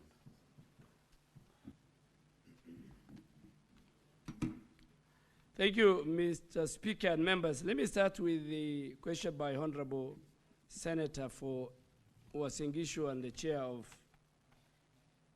the Health Committee. Yes, the matter was very unique to MTRH. That issue we have resolved. Those mothers who had, mainly they had no IDs, and but we made our own internal contingency, and SHA has paid, and we have told the CEO and the current leadership at MTRH that that should not happen again. The question to my former colleague and senior Senator Boni Khalwale, and Senator Boni Khalwale, I will not take the advice of the Senator for Nandi, because I'm here to answer questions from senators in either form. Senator Boni Khalwale is also a medical doctor. I think the case you have mentioned first must be a very complicated case of delivery for it to reach that level of 600,000. So that was a very complicated case. And SHA covered 60% of the bill. And this must be very clear. Even during the NHIF, there was no full coverage for NHIF. So SHA will cover the bit that is required by law for SHA to pay. There's nowhere where you have to pay 100%. I mean, even myself talking, I have patients. And if the bill is $1 million, SHA pays 700, then the other 300 is an obligation on the part of the family members and relatives of that patient. So, and I think we did our bit. If I go to Linda Mama, first there's no Linda Mama that exists. A transition was done, a more comprehensive, better Linda Mama is now anchored in SHA. And Honorable Speaker, I said it when I was answering the question. And in the answers that I have given to the honorable senators, if you look at it, there's a table. And I'll give you an example. Linda Mama, for level 2 and 3, were paying 2,500. For level 4 and 5 and 6, it was paying 5,000. And in fact, there was no equity. They were paying more for faith-based and private, and less for public. The highest they have paid for cesarean was 17,000. Today, under SHA, it's more expanded, more comprehensive. Any delivery that takes place in our country, if you are registered under SHIF, SHA will pay 10,000 from the 2,500 of Linda Mama. So Linda Jamii is paying 10,000. For cesarean, we have moved from 17,000 to 30,000. That is progressive. And it covers comprehensively. For Linda Mama, it was only, honorable senators, through the speaker, it was only for delivery. But for Linda Jamii, it is everything, surgical, anything that that mother and her child will require, even the treatment of post-delivery. Under Linda Jamii is very comprehensive. I have given the data, and you can look at it. 2, it was budgeted, so the budget was not predictive. We inherited 4.2 billion shillings debt of Linda Mama. Today we will not inherit anything. Today we have no bill. Every mother in our country, and about 1.2 million mothers deliver in our country annually. We can give you those who go through SHA. Since SHA inception in October last year, are close to about 690,000. There are many who are delivering maybe at home. There are many who are delivering in private hospitals and paying for themselves. So my senior Honorable Khalwale, this mother could have had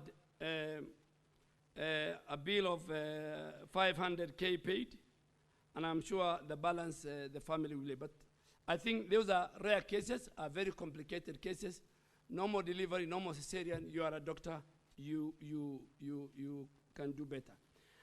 Again, with Honorable Mandago, let me just read the package, the SHA package, benefit package, that covers normal delivery at 10,000, and this package includes all that you require: medicine, drugs, procedures. This was not found in Linda Mama. It can only be found in Linda Jamii. So Linda Mama has transited to a more comprehensive healthcare delivery system for our mothers. If a mother exceeds 3 days, as he said, the SHA package reverts to a duly bed rebate, which is found in the law that you have passed.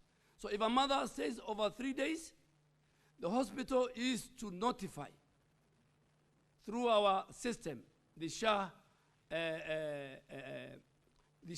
leadership and officers, and they will do it. Honorable Senate Minority Leader, I agree with you. We have a serious problem in the implementation of the primary health care fund. Our level 4 sub-counties, Kenya outpatient, Kenyans, all they need to do is to register as SHA members. They don't need to pay, because it is paid by the exchequer. It's paid by money appropriated by Parliament.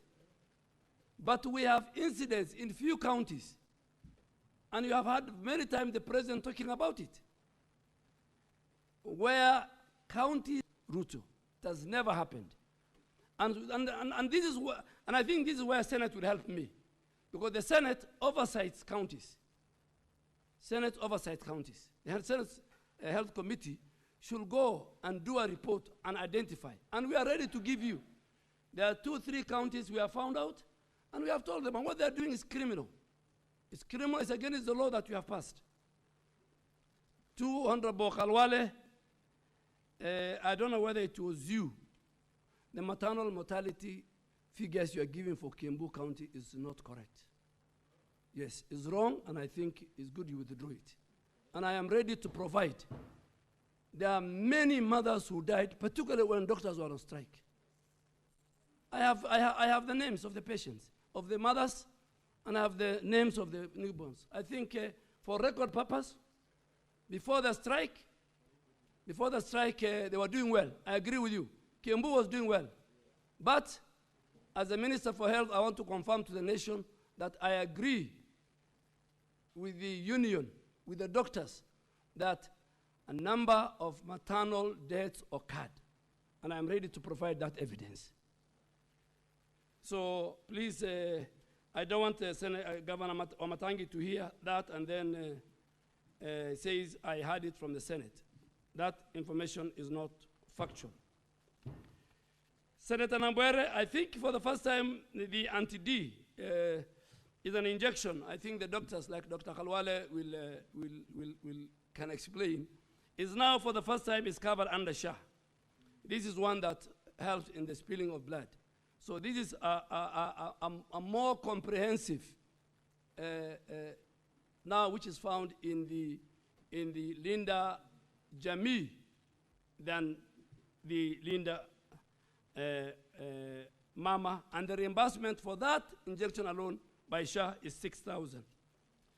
The senator for Nyandarua, Your Excellency, I think he has left.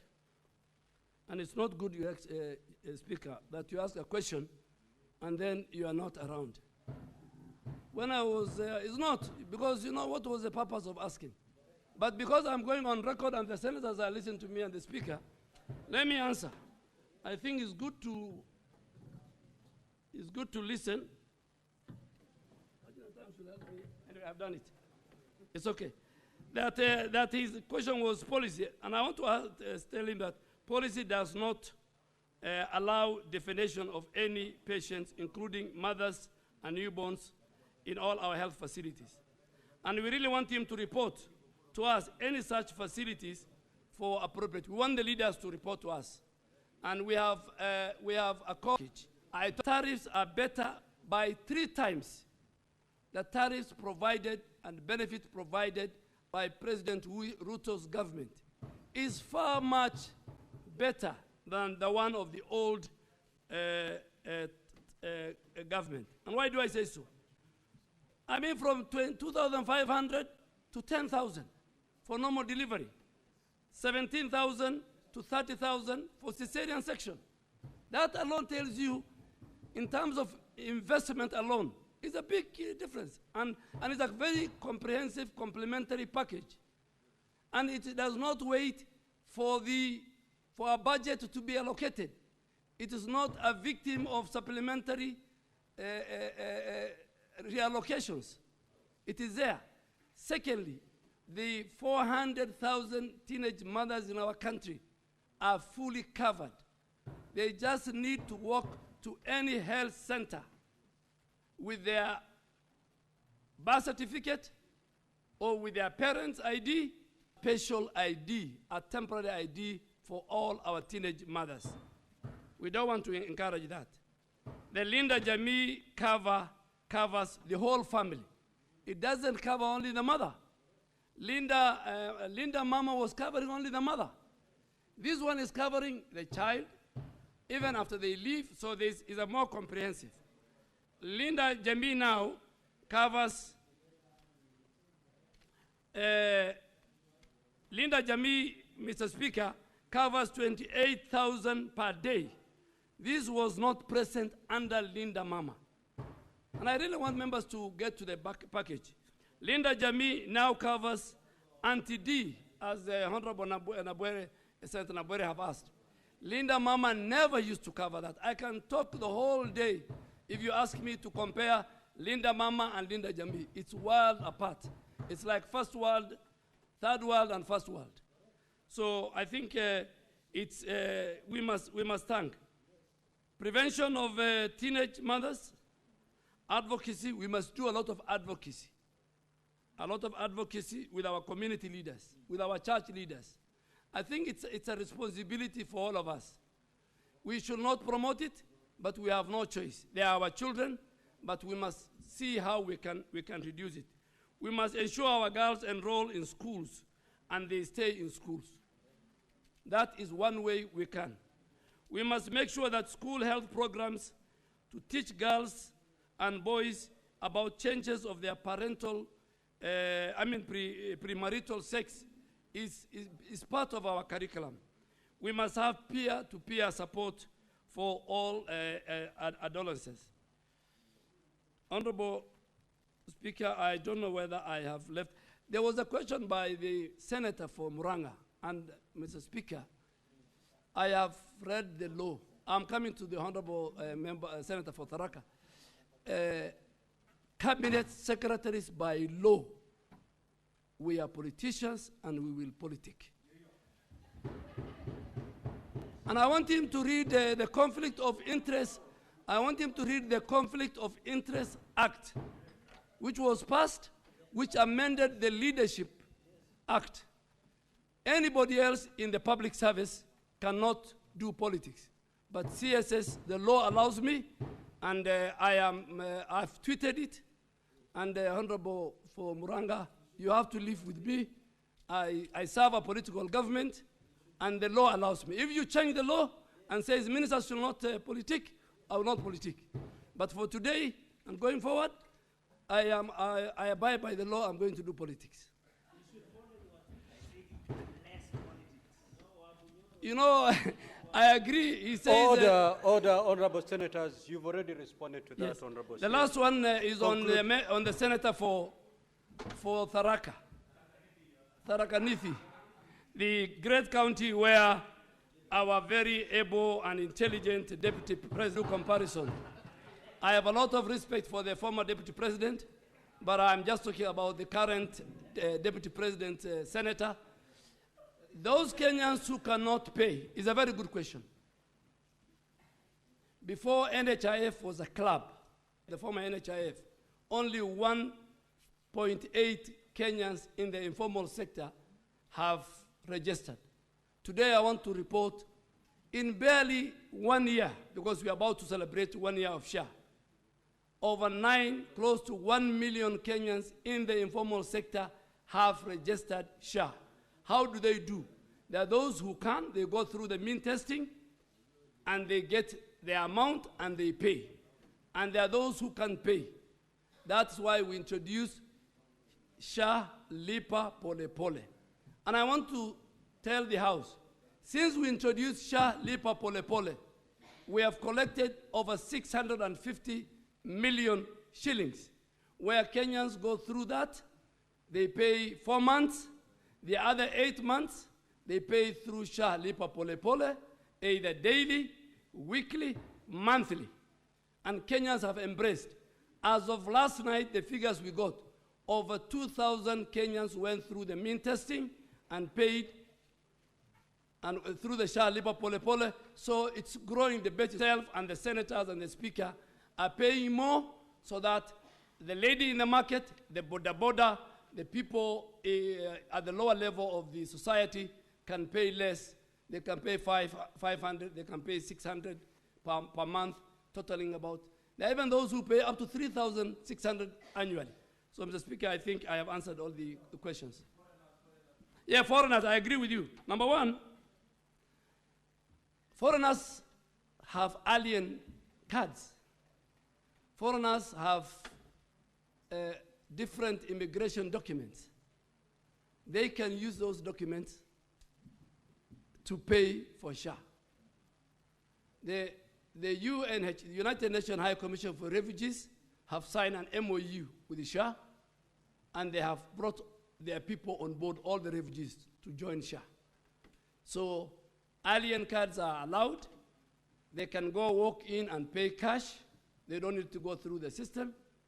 And they can use any of the documents, because they must be using a document to stay in our country. They cannot just be in our country without a document. So the document that they will use can be valid for SHA registration. But the one you have seen, Honorable, my neighbor, Senator of Tana River, is the one that is only meant for the people of Kenya.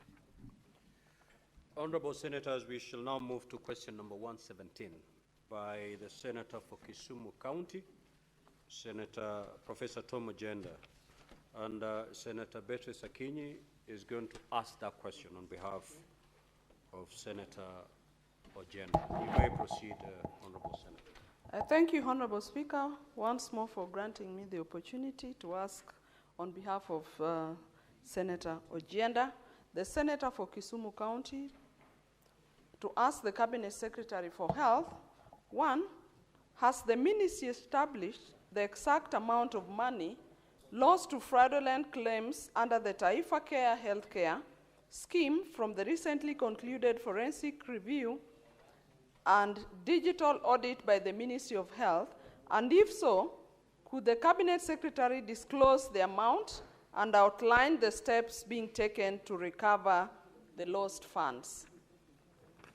The last question, what steps has the government taken to strengthen financial oversight over the Social Health Authority, SHA, and its associated funds, particularly in respect of procurement and overall financial management? Thank you, Honorable Speaker. Honorable CS, you may now respond.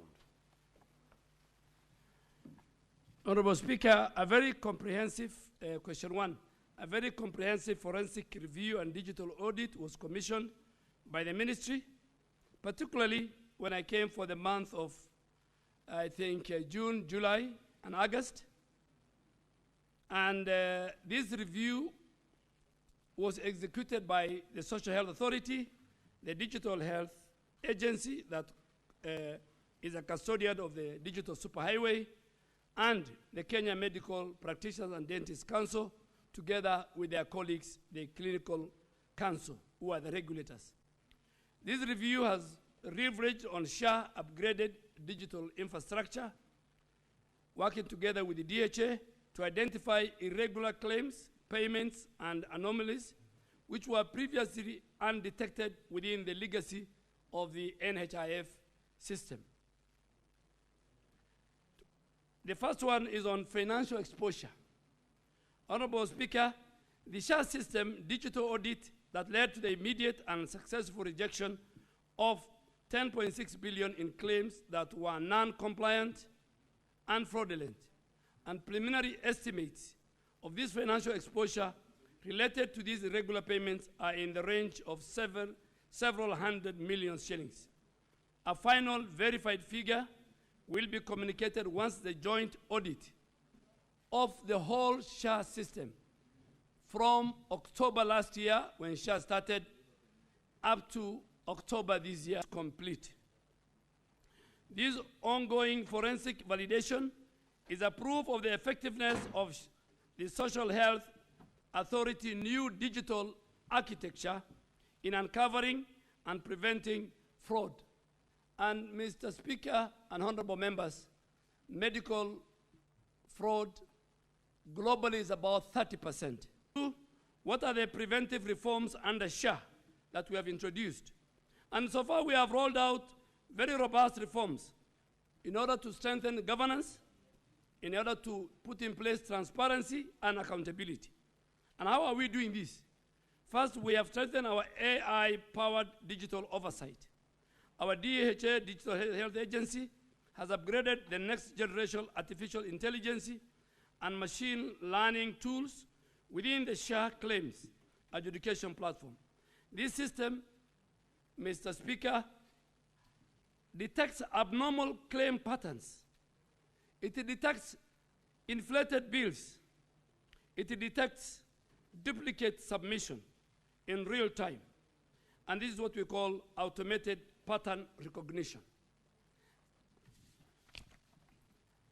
Secondly, we have digital identity verification. The system links each claim to a biometrically verified beneficiaries, ensuring that only legitimate patients and providers are reimbursed, hence safeguarding the public money. Honorable Speaker, if this House is taken through, and I really want you maybe a time to call one of the time when you have a retreat to invite us, and we tell you, and I'll give you a good example. Honorable Speaker, when a child is born, when a delivery takes place in a health center, one of the critical documents that the Social Health Authority will require, apart from the claim form, is called birth notification. It's good, you know, Senator Khalwale listens to me. You know, he's a doctor, and I want him to go and say it at home. Yes. No, the whole of Kakamega County.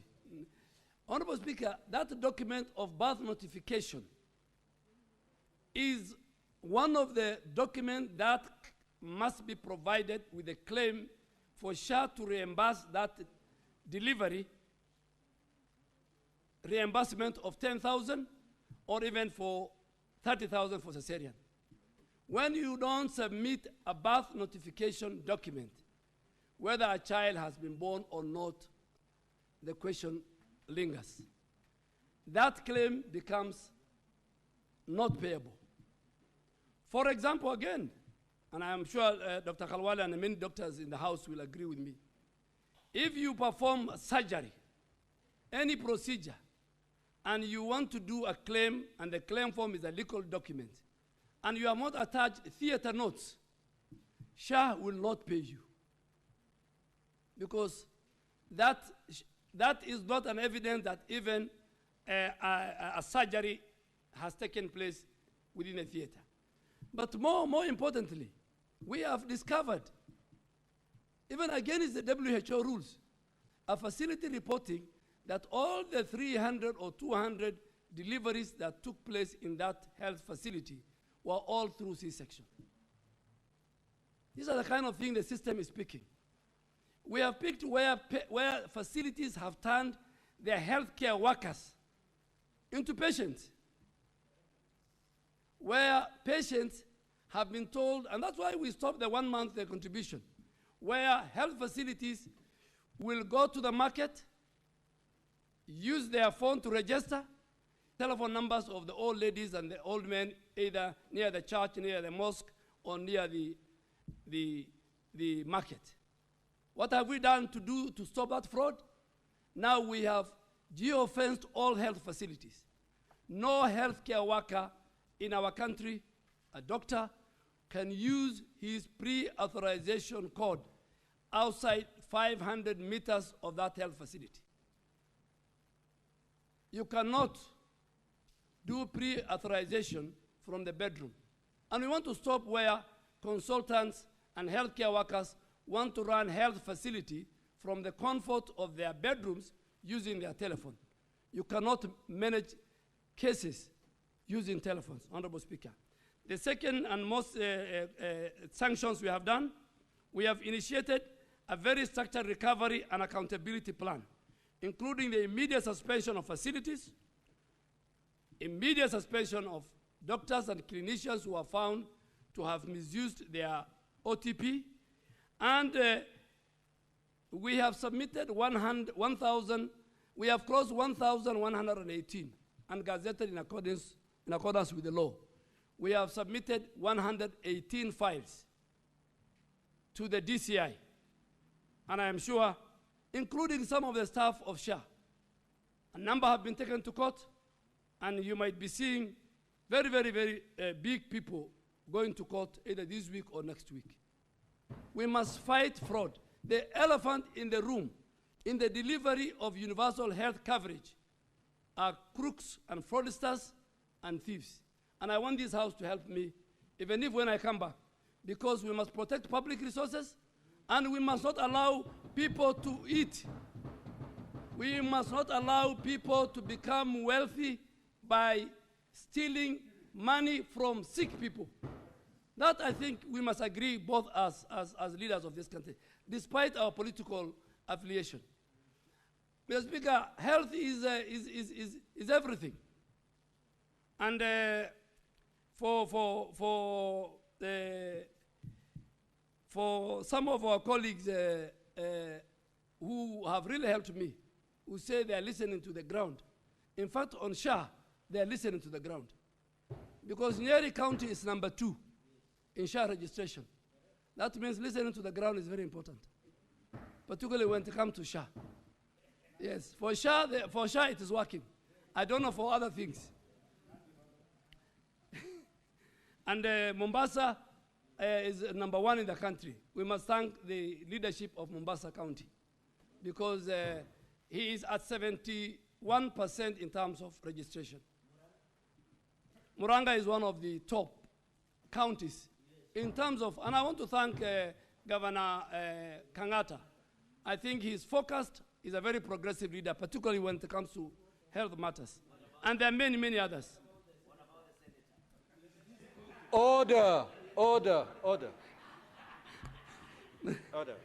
Mr. Speaker, I have no mandate to give my views on the senator. My paycheck. Honorable CS, yes. Do not engage the honorable senators directly. Thank you, Mr. Speaker. I oblige. The second question, Mr. Speaker, was what has the government taken to strengthen the financial oversight over the Social Health Authority? Honorable Chair, Honorable Speaker and members, the government has initiated several comprehensive measures to enhance financial oversight, transparency and accountability within the Social Health Authority and its associated funds passed by this House. The Social Health Insurance Fund, the Primary Health Care Fund, and the Emergency Critical Chronic Illness Fund. How have we secured this? Number 1, we have strengthened the governance structure. Today, I'm happy to report that SHA operates under a fully constituted board with an oversight responsibility for Financial Management, Audit and Risk functions. The Audit and Risk Committee monitors and assesses the fund's financial integrity. We have also enhanced the procurement controls. All procurement process within SHA strictly adhere to the public procurement and asset disposal, and we have also complied with the directive of the President and the government on e-procurement system, not only in SHA, but in the whole of the Ministry of Health. It's being implemented, and this is to enhance transparency, ensure competitive bidding, and to minimize human discretion in tender evaluations. We have also done automation and financial system integration.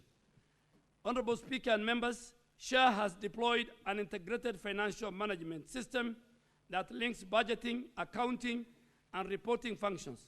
And this is to ensure real-time tracking of fund flows and promoting operational efficiency. Second last, we have very clear fund management framework. Each of the three funds under SHA operates under different distinct management frameworks with well-defined allocation criteria, with well-defined reporting mechanism, and with well-defined investment guidelines so that we can prevent the misuse and diversion of funds. Honorable Speaker, finally, we have introduced a very independent audit and monitoring. Routine internal audits are conducted to assess our compliance rate. We and the Office of the Auditor General carries out an annual audit of SHA accounts to promote transparency and accountability in how we utilize this fund.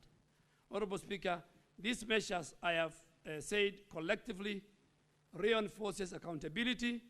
They will safeguard public resources, and above all, they will ensure every shilling contributed towards universal health care and appropriated by this House and is paid by the Kenyan citizens is used efficiently, transparently, only for the intended health outcomes. Thank you, Honorable Speaker.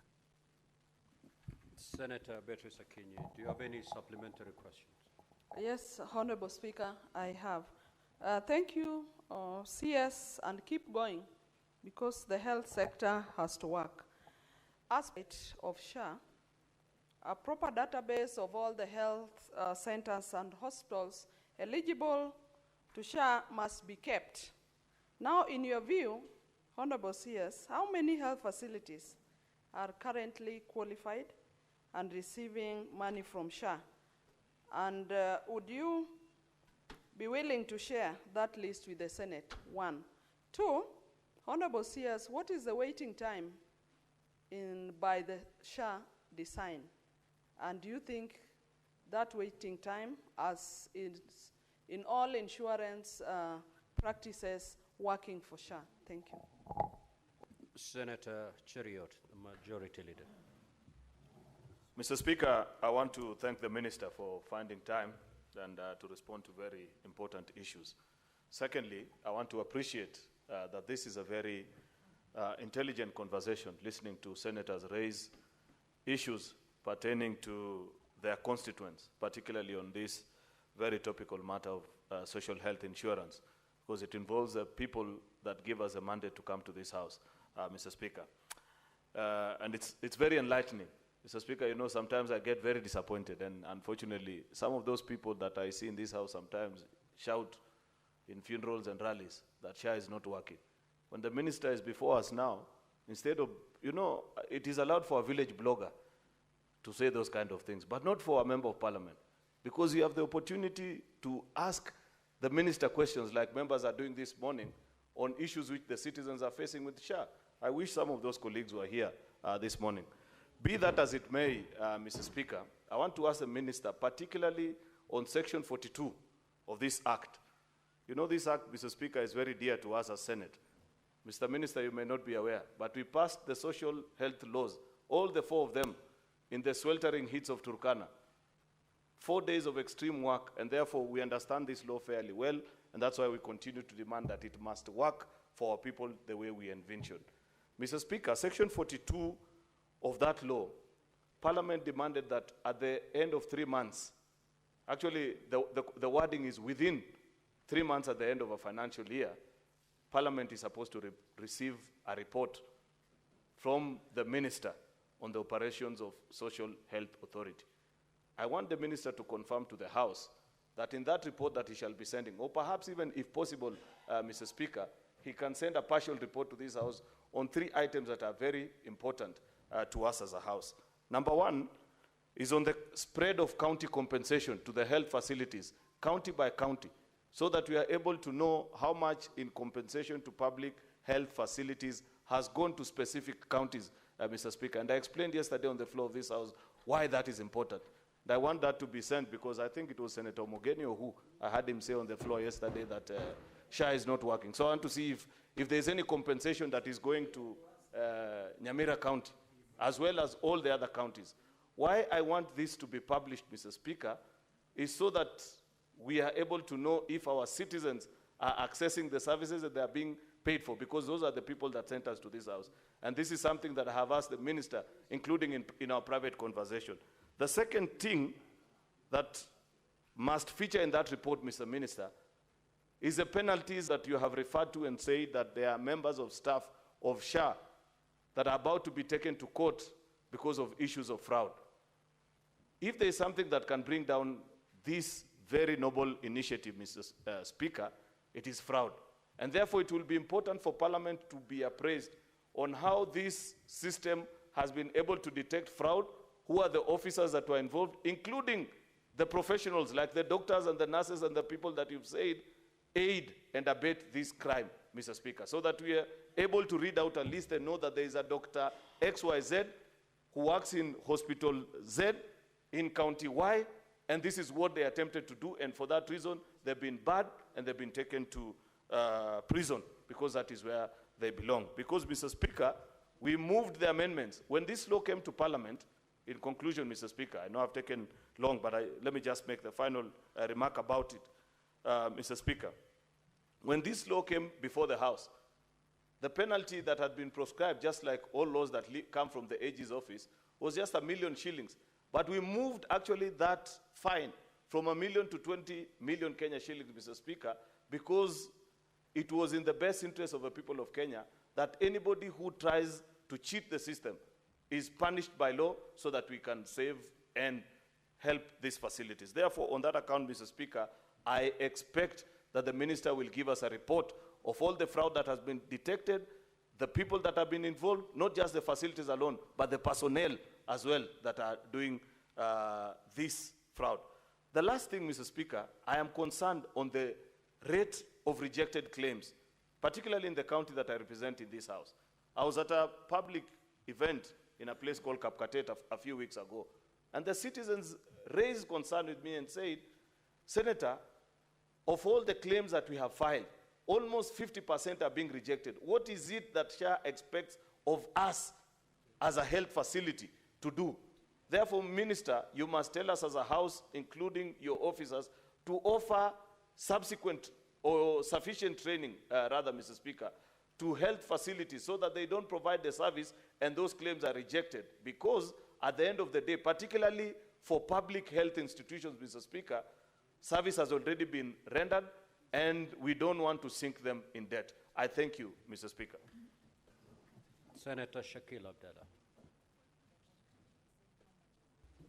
Thank you, Mr. Speaker. Mr. Speaker, my question is to the ministry. We know since SHA came, there are a lot of challenges, and that is being said, it's working, but my one area which I'm concerned is the lack of clarity on the benefits of the coverage, which is a big confusion to the people at the ground. Because people go to seek services and they are told to pay, sometimes they don't get the services. So I am not sure whether the ministry, I know they did public participation and things, but did the ministry, or is the ministry in the position to do this clarification to the people at the ground to know what level pays for what, so that this confusion can stop? Because this hullabaloo cry of SHA not working, it's because of lack of clarity. To the people, like, SHA is paying for what, where. That clarity is not there, and this confusion is really because people go for services and they don't get the services due to this confusion. So please, if the minister can tell us, how do they intend to handle this problem, which is really persisting in the ground? Thank you, Mr. Speaker. Senator Karungo. Thank you very much, Mr. Speaker. As I ask my question, it's also good for the good CS to note that when we ask questions for the benefit of the House and the public. So whether a senator is here or not here, just like Senator Ojienda is not in the House and he's answering. So when Senator Medu is not in, and that's why we are the here CS has listening. proceeded Okay, to thank you. I respond just wanted to despite the bring that. fact Thank you. But in a rare support to the CS from me, Mr. Speaker, I would want to tell Senator Kalwale to stop reading Wamatangi Times and instead read the Kiambu People Times. Because for the last 150 days, Kiambu people have suffered because of the strike by the doctors, which took the Ministry of Health and the Council of Governors to assist. And now I can tell you the doctors are back to work. And I told the Senate, I have statements, I have even pushed the Committee on Devolution, and nobody acted on that issue when it comes to matters Kiambu. So I thank the CS and his ministry and the Council of Governors. The Kiambu people now are okay. But I have a question to you, Bwana CS, because you have mentioned it twice now, that you're going to release the data or the statistics on matters Kiambu maternal mortality. I think you should publish that and publish for all the counties, Bwana CS, because I believe with that information, you'll help the Senate to oversight, take our oversight mandate well, Bwana CS. And finally, Mr. Speaker, some counties are not using SHA. They're charging cash because probably SHA is not remitting on time. So they refuse to admit them and they charge cash instead. So I would also urge the CS to publish the SHA absorptions per county vis-a-vis the registration. Because you might have the number one in registration, yet when it comes to absorbing, you're the last. So I think you should also publish that to help the Senate take our oversight mandate. Thank you very much. Senator Kathuri. Thank you, Honorable Speaker, for giving this opportunity also to ask a supplementary question. But before I do that, Honorable Speaker, let me really commend the CS and his team. For this time, we are able to understand what is SHA, what is Linda Mama, between Linda Mama and Linda Jamii, Mr. Speaker. For the first time, CS and your team, led by your peers, Dr. Ruga and Mary Mudhoni, and also now the SHA CEO, Masim Mwangangi. Kenyans are able now to know exactly what is happening. And I wish you didn't mention Waziri Nduale. You know, the course you need at the university was not mentioned, but the way you're explaining the SHA and the health systems in Kenya, you are doing better that you are putting across Senator Waziri Nduale. But Nduale, private hospitals and fee-based hospitals. Still, there is a problem because of that billion also amount that they are owned. And they are not able nowadays to treat. Most of them, they are demanding cash. We want to move from cash to universal health coverage. So what is your ministry doing to ensure that you are in good books with the private hospitals and the fee-based hospitals? Because like where I come from, most of the public hospitals are not functional. But most of the citizens, most of the people from Meru County use the fee-based and the private hospitals. So there is a challenge because they are not getting the health care that we need to give them. So, Mr. CS, you can give a brief on what is happening and what you're intending to do with those type of hospitals. I thank you. Senator for Taita Taveta County. Thank you, Mr. Speaker, for this opportunity to seek for clarification. Firstly, I've heard Senator Cheriot speak about hospitals that have not been refunded their claims. And I thought that before treatment, there is pre-authorization. So maybe it seems that like there is treatment before authorization. So I'd like to know which type of maladies or which situations require that there is pre-authorization and which ones don't require pre-authorization. But that was not my point. I'm just riding on Senator Cheriot's question. But my question is about payment for SHA. If I register for SHA and I pay, and after 4 months I get sick, and I go to a health facility, I'm required to pay upfront for 1 year. Why is it so? And yet I'm up to date. And then you've also talked about Lipa Pole Pole, SHA Lipa Pole Pole. When do I access it? Do I access it immediately I register? So that I go for SHA Lipa Pole Pole so that I pay for the whole year. And if I'm sick after, let's say, 5 months, am I still required to pay for a whole year? I think that is the clarity I would want. And finally, Mr. Speaker, what is the interest rate for this Lipa Pole Pole for SHA? Thank you, Mr. Speaker. All right, thank you. Honorable Chute Mohammed.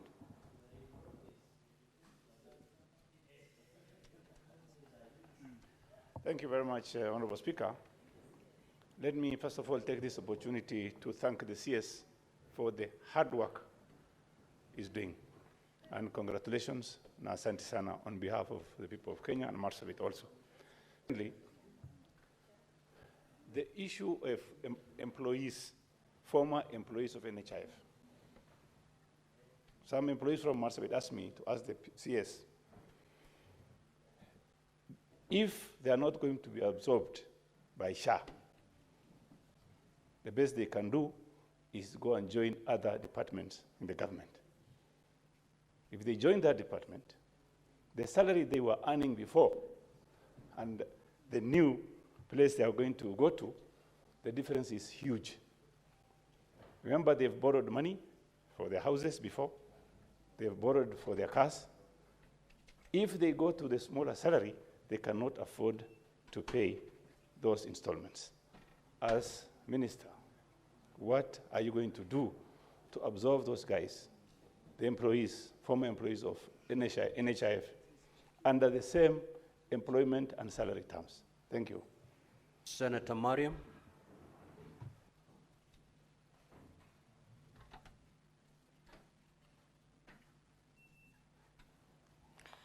Thank you, Mr. Speaker, for giving me this opportunity. Mr. Speaker, my question is about the SHA claim, which the majority leader has a detail of it, but let me just frame it differently. Mr. Speaker, the CS explained that they have a digital oversight over their claim that can differentiate between, it can dictate the normal and abnormal one. Mr. Speaker, when we went to county visit, almost 23 facilities, most of them they claim of about rejected claim. So why is it that this rejected claim, and if you have this system can detect the normal and abnormal, see, you have to give the counties a leeway that they can do their parts so that at least they can get this rejected claim. Thank you. Senator Mugo. Recha.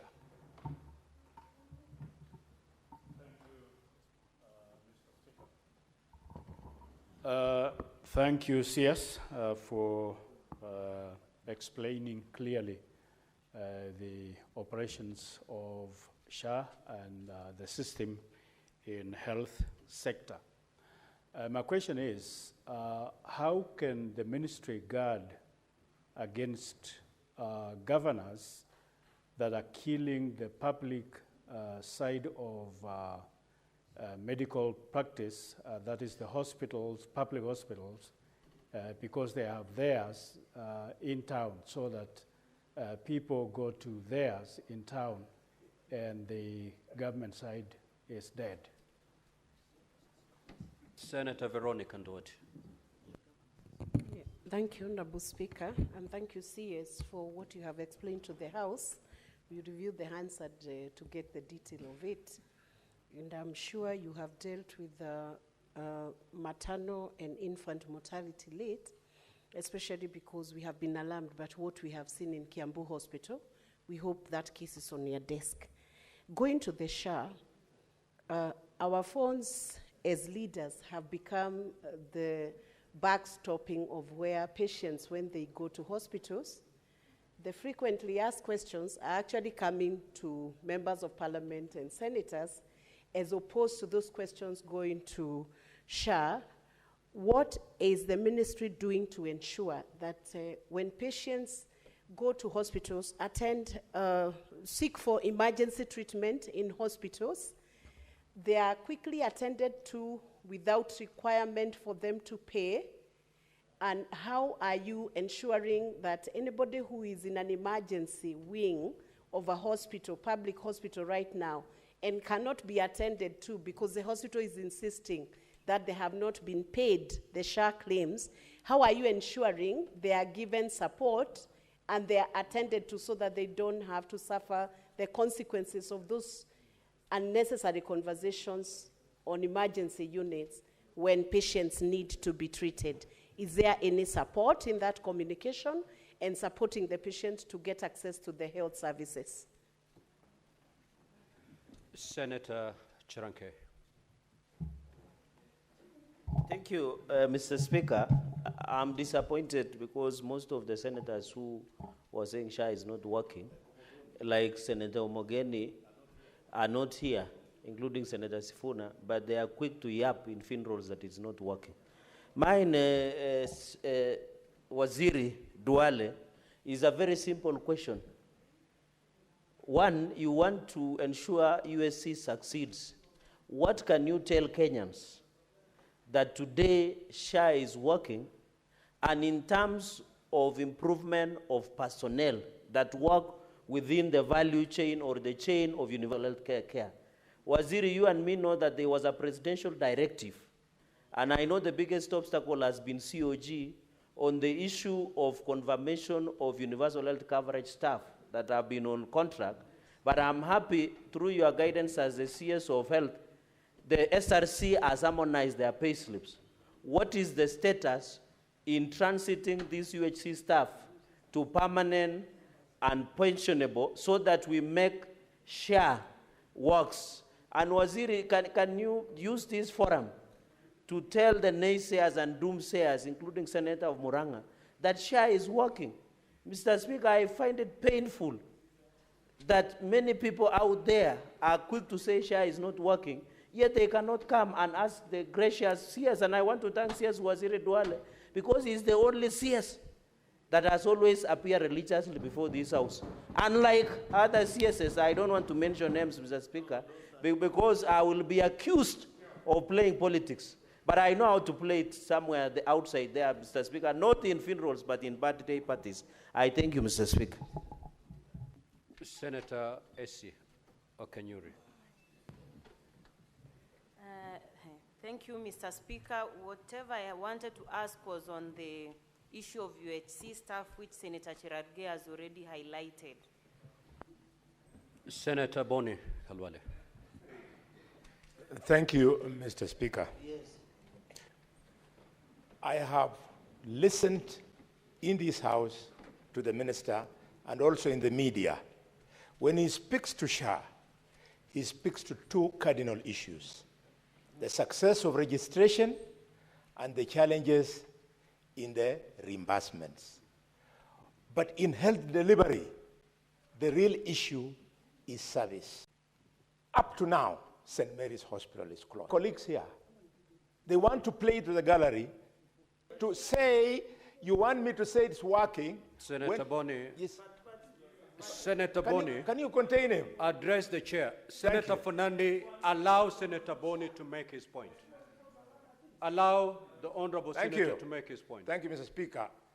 And therefore, when hospitals served by some of my colleagues and owned by some of them are owed 43 billion shillings by SHA, and NHIF is still claiming 33 billion shillings, how do you expect a clear-minded scientist like myself to say it is working? Anyway, Mr. Speaker, I want, with your indulgence, to allow me to ask the Minister, you have a chance to clarify today. What interest does the chairman of SHA have in the so-called Metro group of companies, in the so-called Metropolitan Hospital and /stroke Labdan Hospital? Senator Newton. Thank you, Mr. Speaker. And while I want to commend the ministry for unearthing the fraud that had been perpetrated, costing SHA about 10.6 billion Kenya shillings. Mr. Speaker, the working or otherwise of SHA, like the majority whip has said, will be out there, Mr. Speaker. It is the confession of people who actually benefit or fail to benefit from a SHA that are supposed to tell the story, and not basically what the minister says here. And so, Mr. Speaker, it's important that through you we ask Senator Cherargei, to at least for once, act as a senator and not like that sycophant who only wants to talk about things that are working. Mr. Speaker. Order, honorable senators. Are we not? Order, honorable senators. Senator Fernandi, Senator Fernandi. Senator Fernandi, order. Now, Senator for Muranga, Senator Jonyut, I will not allow absurdity. Once you take to the floor, ask your question to the honorable senator.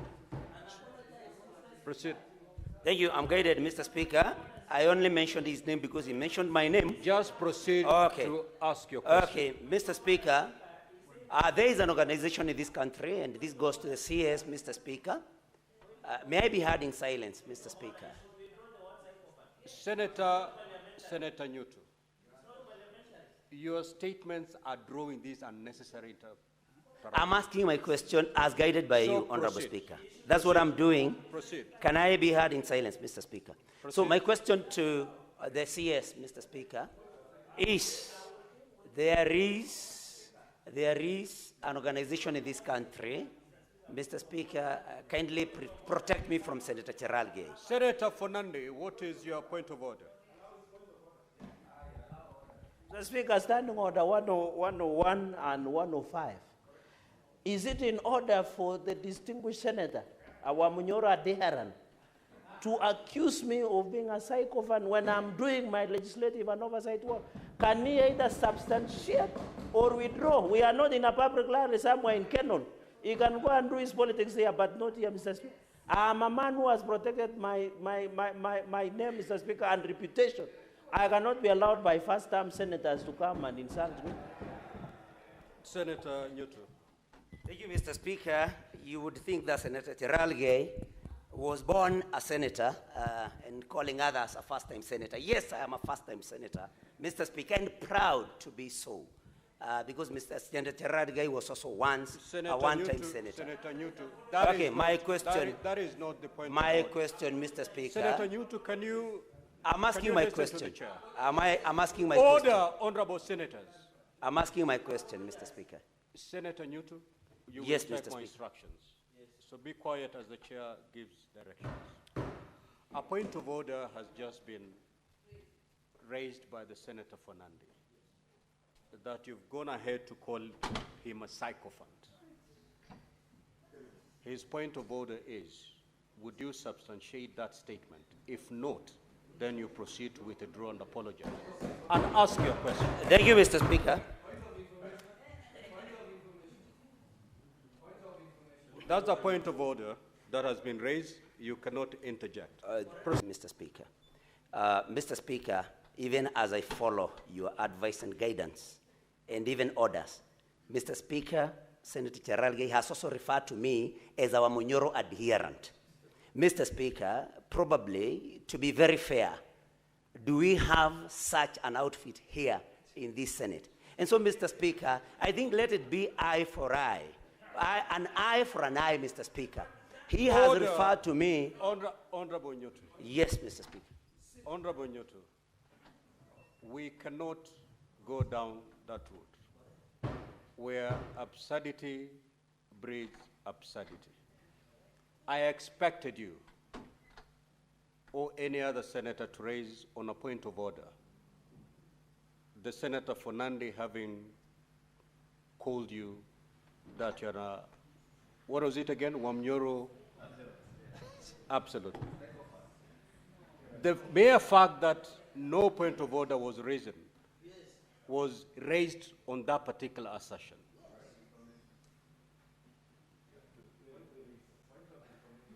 The chair cannot then intervene. But your assertion to the fact that the Senator Fernandi is a sycophant has attracted a point of order. Yours did not. In fact, I did not hear you in any way trying to raise a point of order on that assertion by Senator Fernandi. Nevertheless, the two senators, Senator Fernandi and Senator Newt. Senator Fernandi, you will proceed to withdraw that assertion. Thereafter, the Senator for Muranga will proceed to withdraw the assertion calling you a sycophant. And thereafter, you will proceed to ask the minister your question. Senator Fernandi, proceed to withdraw that particular assertion. Mr. Speaker, the word... Withdraw that assertion.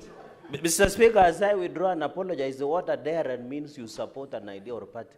So it is good that the Senator has gone on record that this does not support him. So thank you, Mr. Speaker. I withdraw and apologize. Let the people of Muranga watch. Senator Newt to proceed to withdraw that assertion. Thank you, Mr. Speaker, and I'll follow the cue from the experienced senator from Nandi and say that a sycophant is only somebody who says things to please somebody else somewhere. With that, I withdraw and apologize, and Mr. Speaker now proceed to ask my question to the Honorable CS. Mr. Speaker, I was just bringing to the attention of the CS that there is an organization in this country called RUFA, meaning Rural and Urban Private Hospitals Association. And Mr. Speaker, hospitals under that particular association are not offering services to those covered under SHA. And Mr. Speaker, then my question to the Honorable CS is, exactly what plans are there to see to it? Because these hospitals serve very many Kenyans, Mr. Speaker, and without them recognizing SHA, then many Kenyans have a problem. That was my question, Mr. Speaker. Thank you. And thank you for your Solomonic wisdom and your impartiality. Thank you, Mr. Speaker. Senator Osotsi.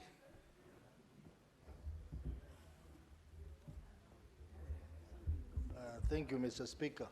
Mr. Speaker, I want to ask my good friend CS a question on the status of NHIF reimbursements, which have been outstanding.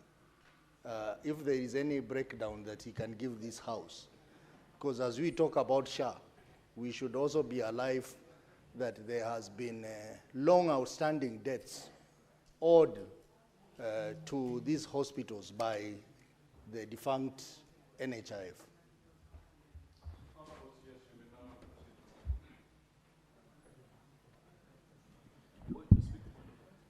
Honorable Chair, Honorable Speaker, let me start with the first question that Honorable Beatrice Ogola. For record purpose, from the Kenya Medical Practitioners and Dentists Council, Honorable Speaker, that registers all our health facilities. The total number of health facilities registered in our country are 14,876, out of which public facilities are 6,005.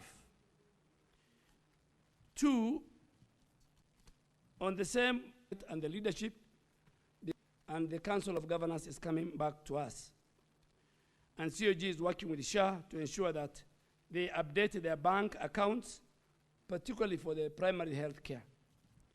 And two, still Ogola, SHA has a database with a very active number. Now the ones who are registered under SHA, both public, private, and faith-based, are 10,451 facilities, with each one having a provider portal rights.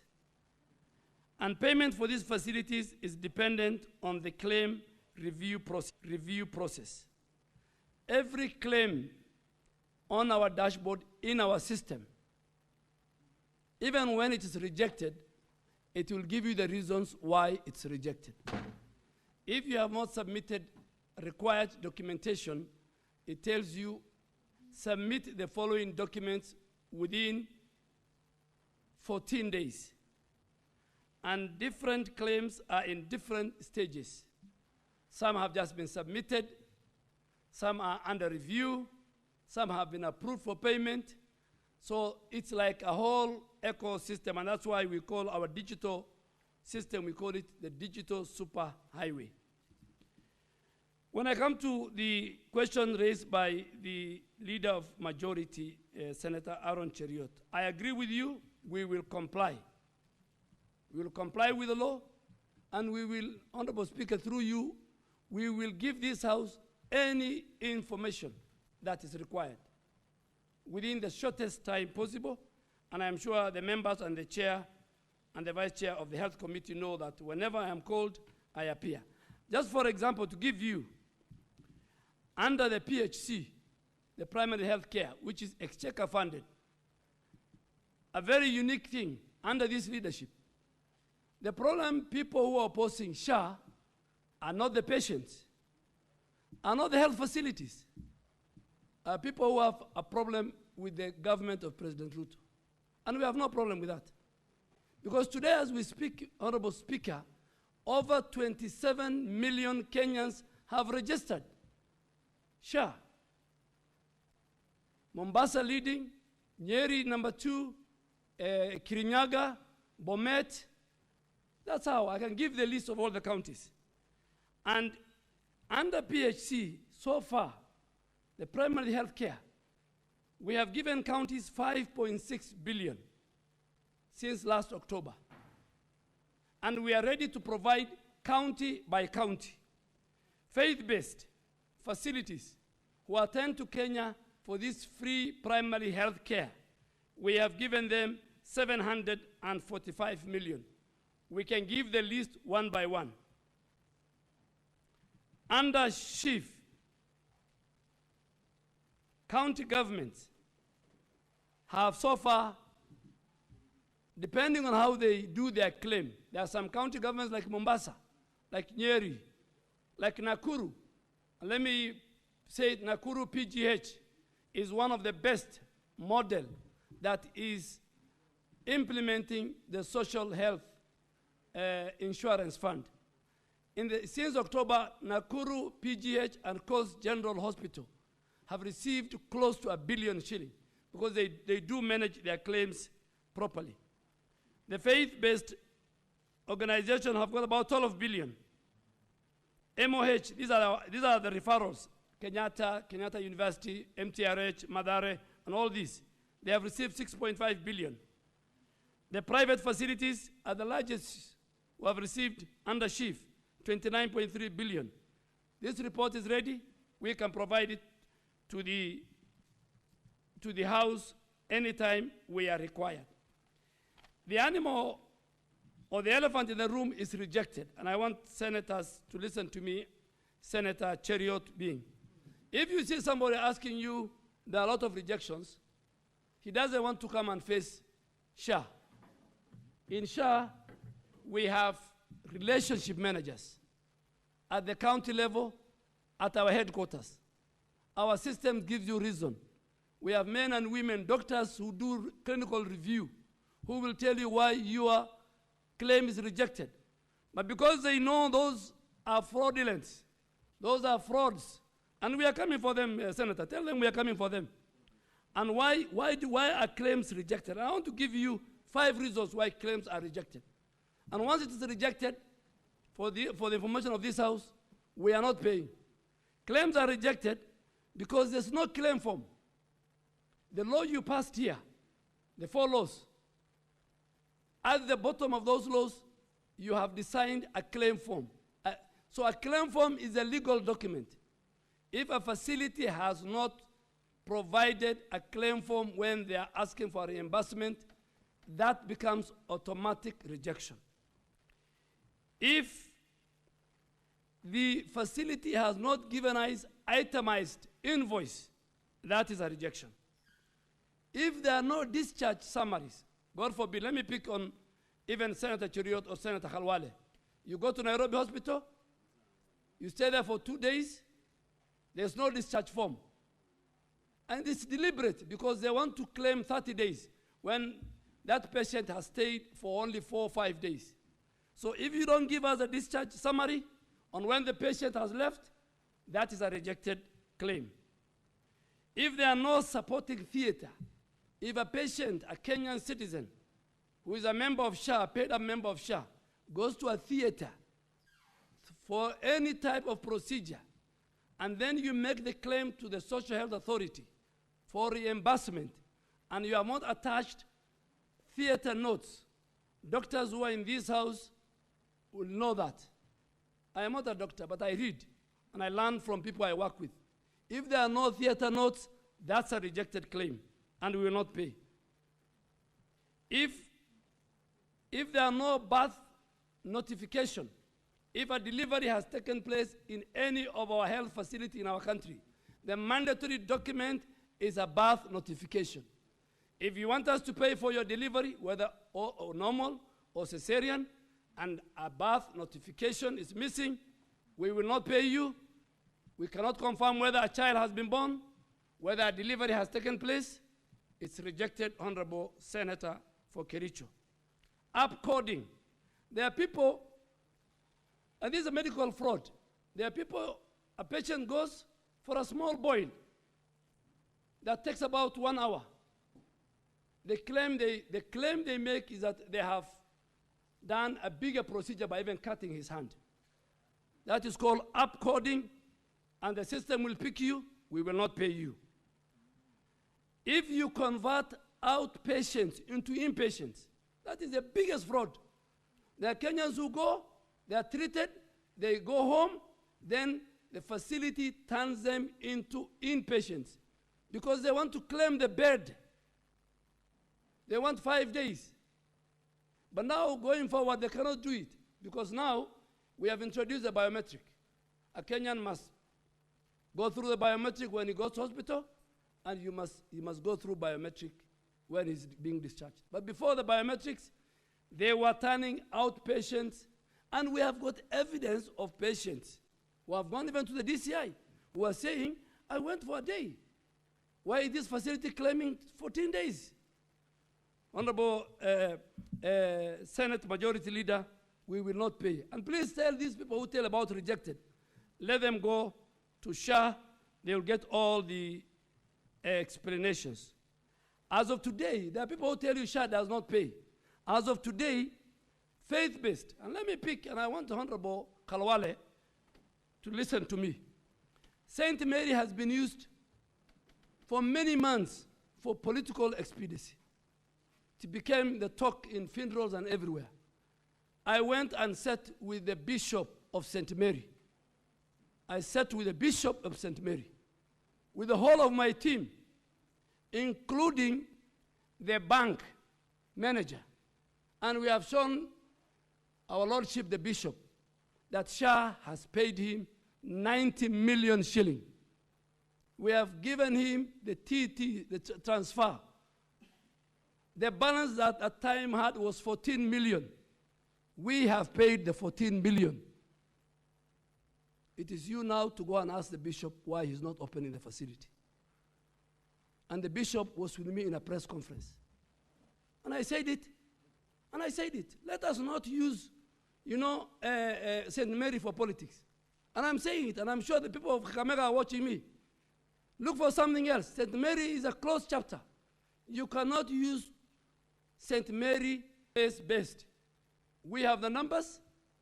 Before the end of the day, Senator Boni Khalwale, I have sent to you on your WhatsApp more than 5 times. You did not respond to me. I gave it to Prime Cabinet Secretary. When nobody could hear, I flew to Kakamega. And I sat with the bishop. And we did reconciliation. We proved to him that we have paid him 90 million. If today I pay in Nairobi Hospital, for example, and the management decides not to run the hospital and close it, that is not a function of the Minister for Health. But for my brother Boni Khalwala, number 3, our system is real time. Number 4, St. Mary owes us 8.5 million, and all these were lodged in the month of October. By the 14th of November, our next payment cycle, if these 8.5 are verified, we will pay. But so far we have paid 114. And please help me. I'm sure this weekend you'll be in Kakamega. I want you to have a different story.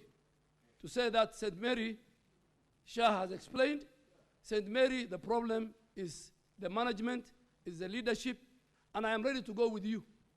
I am ready. But Shah is working. Shah is working. Finish up the questions. Mr. Speaker, Shah is working, and I have said, you can have a problem with the President Ruto's administration, but Shah is working. It is unimaginable every day between 25 to 35,000 Kenyans register voluntarily as members of the Shah Social Health Authority. The train has left. We will implement what many people could not implement because of many side shows. Senator Kathuri, my Deputy Speaker now on the chair, I agree with you. The faith-based settlement rate is at 69. You know, Senator Mboni, why are you interrupting the CS? You know the CS is not even in the side of the House. That is why you cannot raise a point of order. Maybe after he summarizes his question, you can seek clarification. But not a point of order to the CS. You know, please, Boni Khalwale, I told you, let him finish the questions. Actually, he's answering the questions for the U.S. truly. You should be very quiet. Thank you, Honorable Speaker. Honorable Speaker, your questions, yes. Faith-based hospitals, our settlement rate is 69%. Private hospitals is at 56%. Public hospital settlement is at 55%. And this is delayed because of poor documentation. But the matter that you have raised is very critical.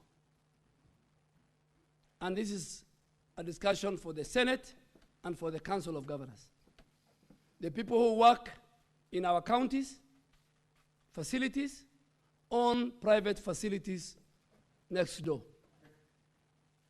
They own facilities, and I've told governors. So they work at the counties as retention, but they really do their business. And I'll give a good example of Kakamega. The number of patients seen in Kakamega public hospitals and the amount of drugs dispensed does not tally, which means the drugs are being taken to private facilities. And that's why I call upon this great house, which is a custodian of devolution, and which has a Senate Devolution Committee and Senate Health Committee, to go out, because health is devolved. There's very little I can do, and make sure, go see and ask what is happening. We have seen facilities we were closing that are owned by people who work in county governments. So we need to deal with that Honorable Deputy Speaker who's on the chair. Honorable Veronica Maina, yes, the emergency cover is active now in level 5 and level 6. We were doing a pilot phase, but I want to assure this House that the emergency cover will be up and running on December 1st to cover all emergency centers in all level 4. Our ambulance services within the ECCIF will be launched in December. And this is one of the beauty about universal health coverage. Never again will a Kenya on an emergency go to a hospital and he will be asked for a deposit. The emergency center we are going to establish will send the nearest ambulance to that Kenya who is in distress in terms of health. It will take him to the hospital. The ambulance is paid by SHA at the rate of 4,500 if it is a long distance in every 25 kilometers. And then when he's delivered to a health facility at any level, that Kenyan, the first, he lost to Dr. Boni Khalwale. And he wants to use SHA to again for his political engagement in Kakamega County. So he has a choice to make. He has a choice to make. Speaker, let me say it. If the truth is hurting Senator Boni Khalwale. Honorable CS, just a minute. You know, I want to protect the Honorable Senator for Kakamega. Stop referring to him directly, just make your comments. But without referring to him, I'll give you a chance to seek clarification. I'll give you later. Let him finish. Chairman, let me finish. Let him finish. I'll give Let you me finish. just So, cool down. because the great senator of Muranga has asked me. Just cool. I will give you that opportunity to raise your concern. Mr. Speaker, do I have the floor?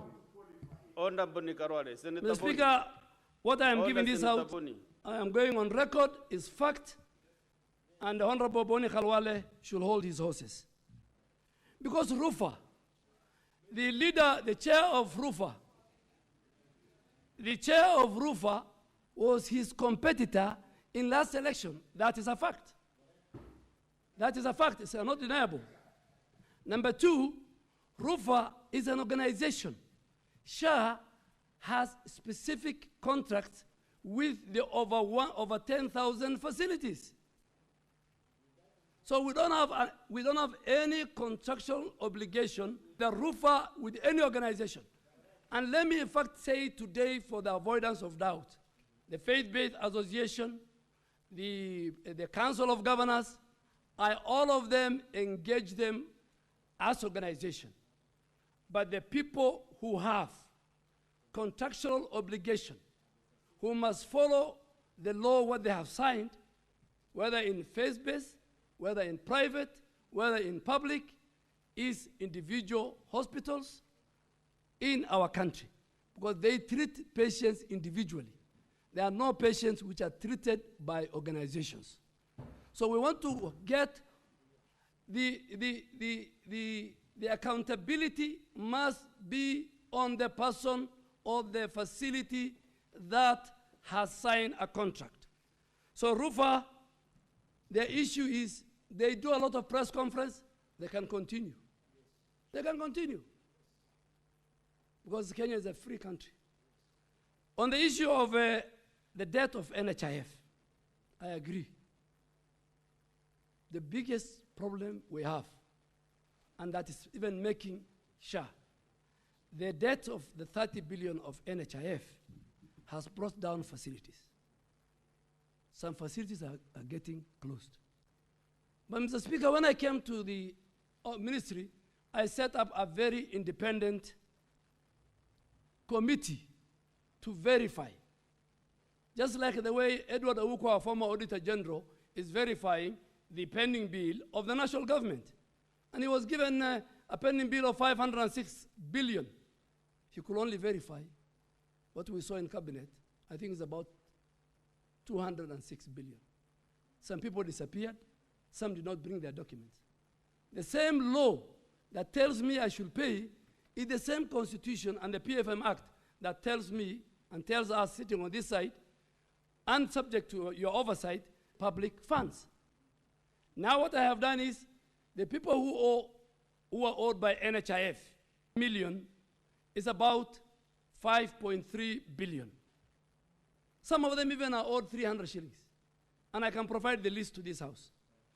Now, I have written to the Minister for National Treasure, and that 5.3 billion accounts for 95% of the total debt of these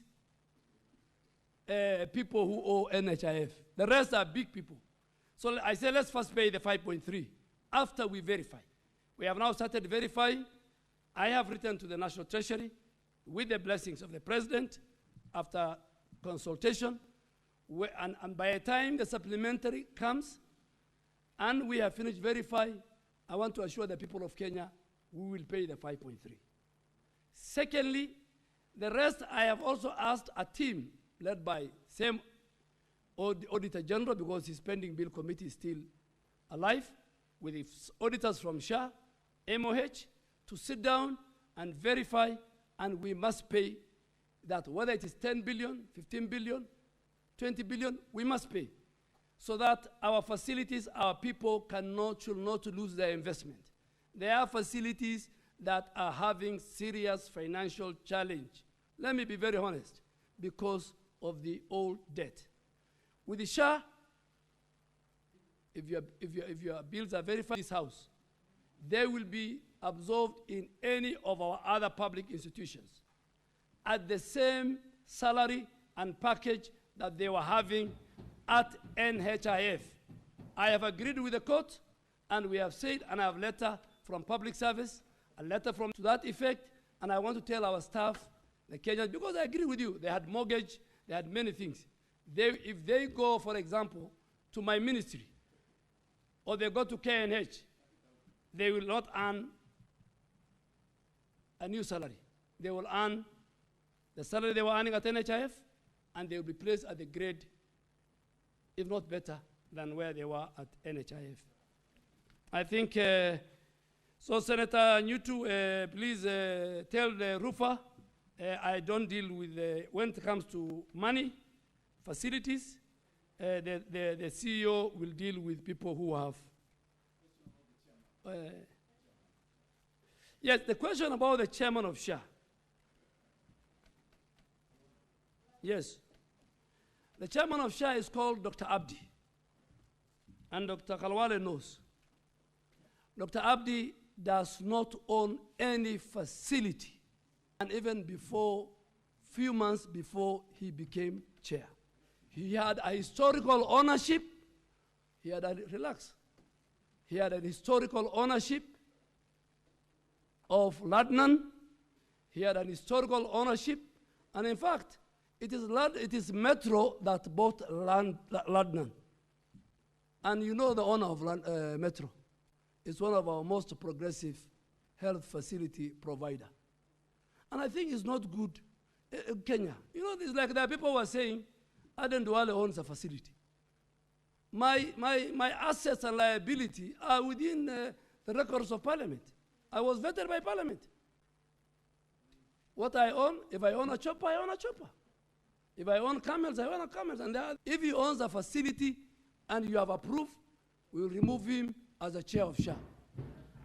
But we will not allow people to smear other Kenyans, because Dr. Abdi is other, to smear other Kenyans, even if it's Dr. Boni or Dr. or Cherargei or Senator Veronica. Because of politics, we will go by the truth. Honorable, my good friend, my leader of the whip, I want to assure you that he does not own. In fact, the Health Committee of the National Assembly visited London, they visited Metro. They confirmed the ownership is not with Dr. Abdi, a committee of this House. I think, Honorable Speaker, I don't know whether I have left. Oh, UHC. Okay. Oh, yes, UHC. Yes. Yes, let me start with Honorable Shakila. the Secretary General of one of the biggest party. Senator, stop heckling. Honorable Shakila asked about our benefits. Our benefits are in the regulation that have been passed by these houses. And the clarity is in the regulations. What is lacking, and Honorable Shakila is saying, is sensitization.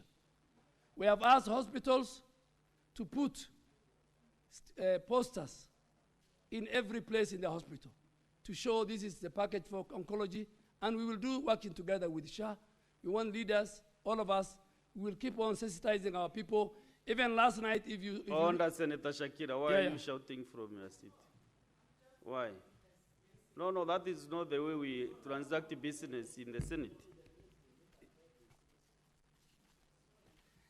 So we will do. And then the issue of UHC. We have no time, the issue of UHC, Mr. Speaker, and I want to thank Senator Cherargei, just like Senator Khalwale, they represent a wide range of constituency. That is, Cherargei, that is constituency. But these Kenyans, close to 7,000 plus, have suffered for too long. They were employed during the COVID. They did good work. They are still doing good work. Part of what we did for the achievement and the attainment of a complete universal health coverage, healthcare workforce is the most important pillar. And that's why we fixed the interns. That's why we dealt with all the health bargaining agreements. That's why you see doctors. Now, UHC, we have the money as a national government. We have the salary, we have the allowances, we have everything. The president has committed in public that the national government will pay. And we have so far put them under the SRC rates. So they earn very good money now. What is remaining is a transition from contract to permanent and pensionable. And because they work in the counties and they are under the public service boards of our counties, I am still engaging with the county governments. But I'm a bit frustrated because they don't see how these Kenyans are suffering. But again, I am ready. The chair of health committee is sitting on the house, Honorable Mandago. You have some powers more than me as a custodian of devolution. You need to call us. The money is available, allowance is available, everything. Ask the governors why they are not transiting these good people to permanent and pensionable. If they were, and if they refuse, I can take them. I can take them to our referral hospitals. We have a huge shortage, so that these Kenyans can have that choice. And Chair, I think that is, SHA Lipa Pole Pole has no interest, has no fees, has no levies. It is free. You pay 4 months, the other 8 months, after you go through the mean testing. If the amount is 7,000, you say, do you want to pay the other 8 months daily, weekly, or monthly? Every day, over 2,000 Kenyans go through SHA Lipa Pole Pole. If you don't want to do that, there is nothing we can do. 651 million shillings we have collected since the president announced SHA Lipa Pole Pole in Homa Bay first day of Madaraka. So SHA Lipa Pole Pole is working very much. If you see somebody who doesn't want to do that, then as some senator said here, you can even live with illiteracy, but you cannot live with the sickness. I want to urge Kenyans, universal health care is working. Please let us register en masse for SHA. Let us protect ourselves, our children, and our next of kin. Thank you, Chair. Thank you. Senator Boni, what is there was a question from the senator for Kiambu. Under 1 minute. Just a minute. You will answer with together with Mr. Speaker. The senator for, let me answer the senator for Kiambu. I agree And many people agree with me. The maternal and child mortality rate in our country is not very good. It should be a national discussion. I have agreed with the president that we must make it a national discussion. Leaders must make it a national discussion. We have about 20 counties that are doing very badly. And we are going to name them. And we are going to shame them. Secondly, we are putting in our digital superhighway as a system where every facility in our country must report maternal or child death on a daily basis. And they must give the reasons. They must give the reasons. And this is real. Our neighbors are doing better than us, all of us. A mother walks to a hospital, she is not a patient. She is very happy. She wants to come out happy with a baby. She is going to a facility to give us another life. We cannot, as a country, it is immoral, it is unacceptable, it's unconstitutional to have the maternal child mortality rate we have in our country. And I think as our leaders, both in all the three arms government, our religious leaders, we must do something. Our women must do something. But as a Minister for Health, this will be one of the legacy that I have to leave as the Minister of Health. So we have like 5 minutes. So Dr. Boni Karore, under 1 minute, seek your clarification. Mr. Speaker, the reason why I was rising to appeal to the minister that this hubris is the demonstration of arrogance of power. You cannot disrespect. There is no clarification. Mr. Speaker, this is House of Debate. You cannot, Dr. Brian Lishenga, find it okay and be unable to speak about Dr. Abdi unless you are in office to launder some people. No. Number two, you cannot transfer the responsibility. You have no mic, Senator Boni Karware. Minority Linda?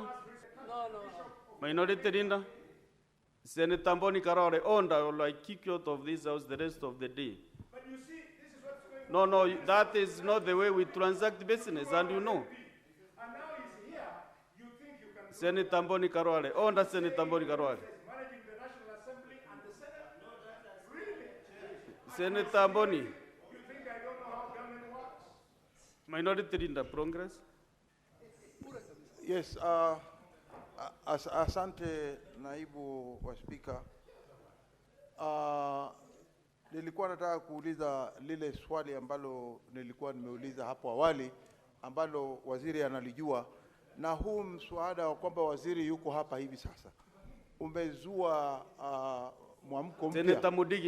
Senator Mudigi, kwamba allow the CS to get the clarification that the minority leader is seeking. Katika kaunti ya Kilifi hivi sasa kila mtu anafuata hii debate ambayo inaendelea hapa, na ingekuwa vizuri sana ikiwa bwana Spika utaniruhusu nimuulize waziri lile swali ambalo nilikuwa nimeuliza hapo awali aweze kulijibu kwa lugha ya Kiswahili.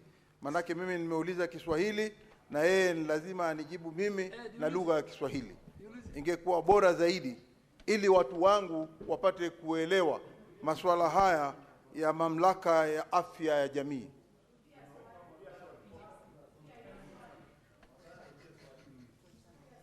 Sijui kama bwana waziri anaweza kuniruhusu, bwana Spika unaweza kuniruhusu niulize swali kwa uharaka. Katika si amekupata katika masikilizano yale ambayo alikuwa ameyafanya hapo awali, huyu waziri, wagonjwa wakienda hospitali, akina mama na watoto na jamii wakiwa wameenda hospitali ile ya level 1, 2 and 3, kumekuwa na tetesi kwa sababu hivi sasa wao wanachajiwa, na hali mkataba uliowekwa na waziri pale ilikuwa ya kwamba watu wakienda level 1, 2 and 3 wapatiwe matibabu alafu waende nyumbani. Na dakika moja ndio acha kujibu. Asante sana bwana waziri, kama unaweza kunijibu itakuwa vyema zaidi. Waziri, Kiswahili ni ngumu, lakini nataka nisemwambie Mheshimiwa Khalwale, mimi ninaheshimu sana bunge. I have a lot of respect for parliament, and I don't want to go into that. I have no hubris. I have a lot of respectable members of this house.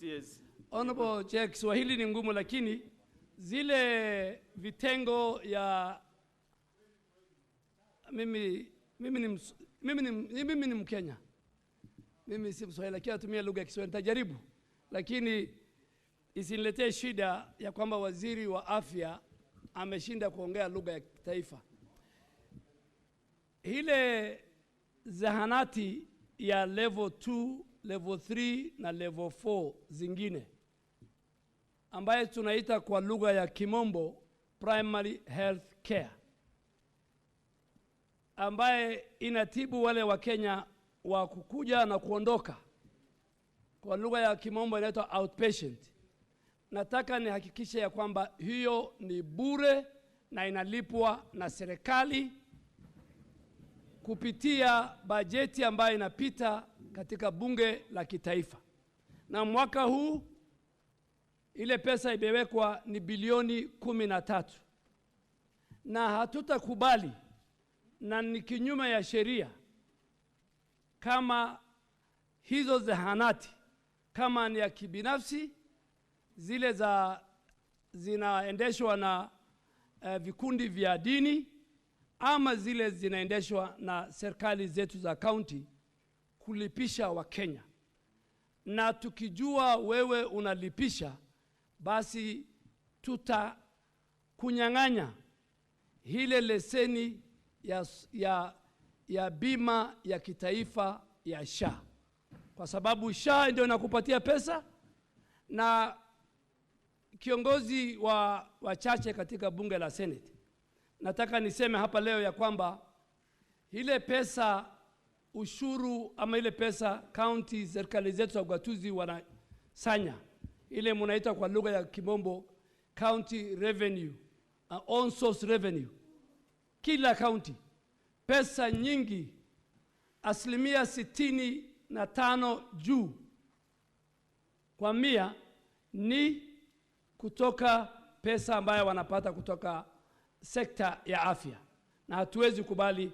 So Wakenya, nyinyi pia Wakenya wanasikiza, msikubali mkienda dispensary, mkienda health center, mkienda hospitali ya sub county, ile ya kwenda na kurudi nyumbani inaitwa Kimombo outpatient, ni bure. Na msikubali, ile inahitajika uwe umekisajili kuwa mwanachama ya SHA. Asante waziri, na asanteni kwa kufika Senate. Tunashukuru na muende salama. Thank you. Asante. Honorable Senators, it is now 1 p.m. time to adjourn the Senate. The Senate therefore stands adjourned until later today, Wednesday, 29th October 2025 at 2:30 p.m.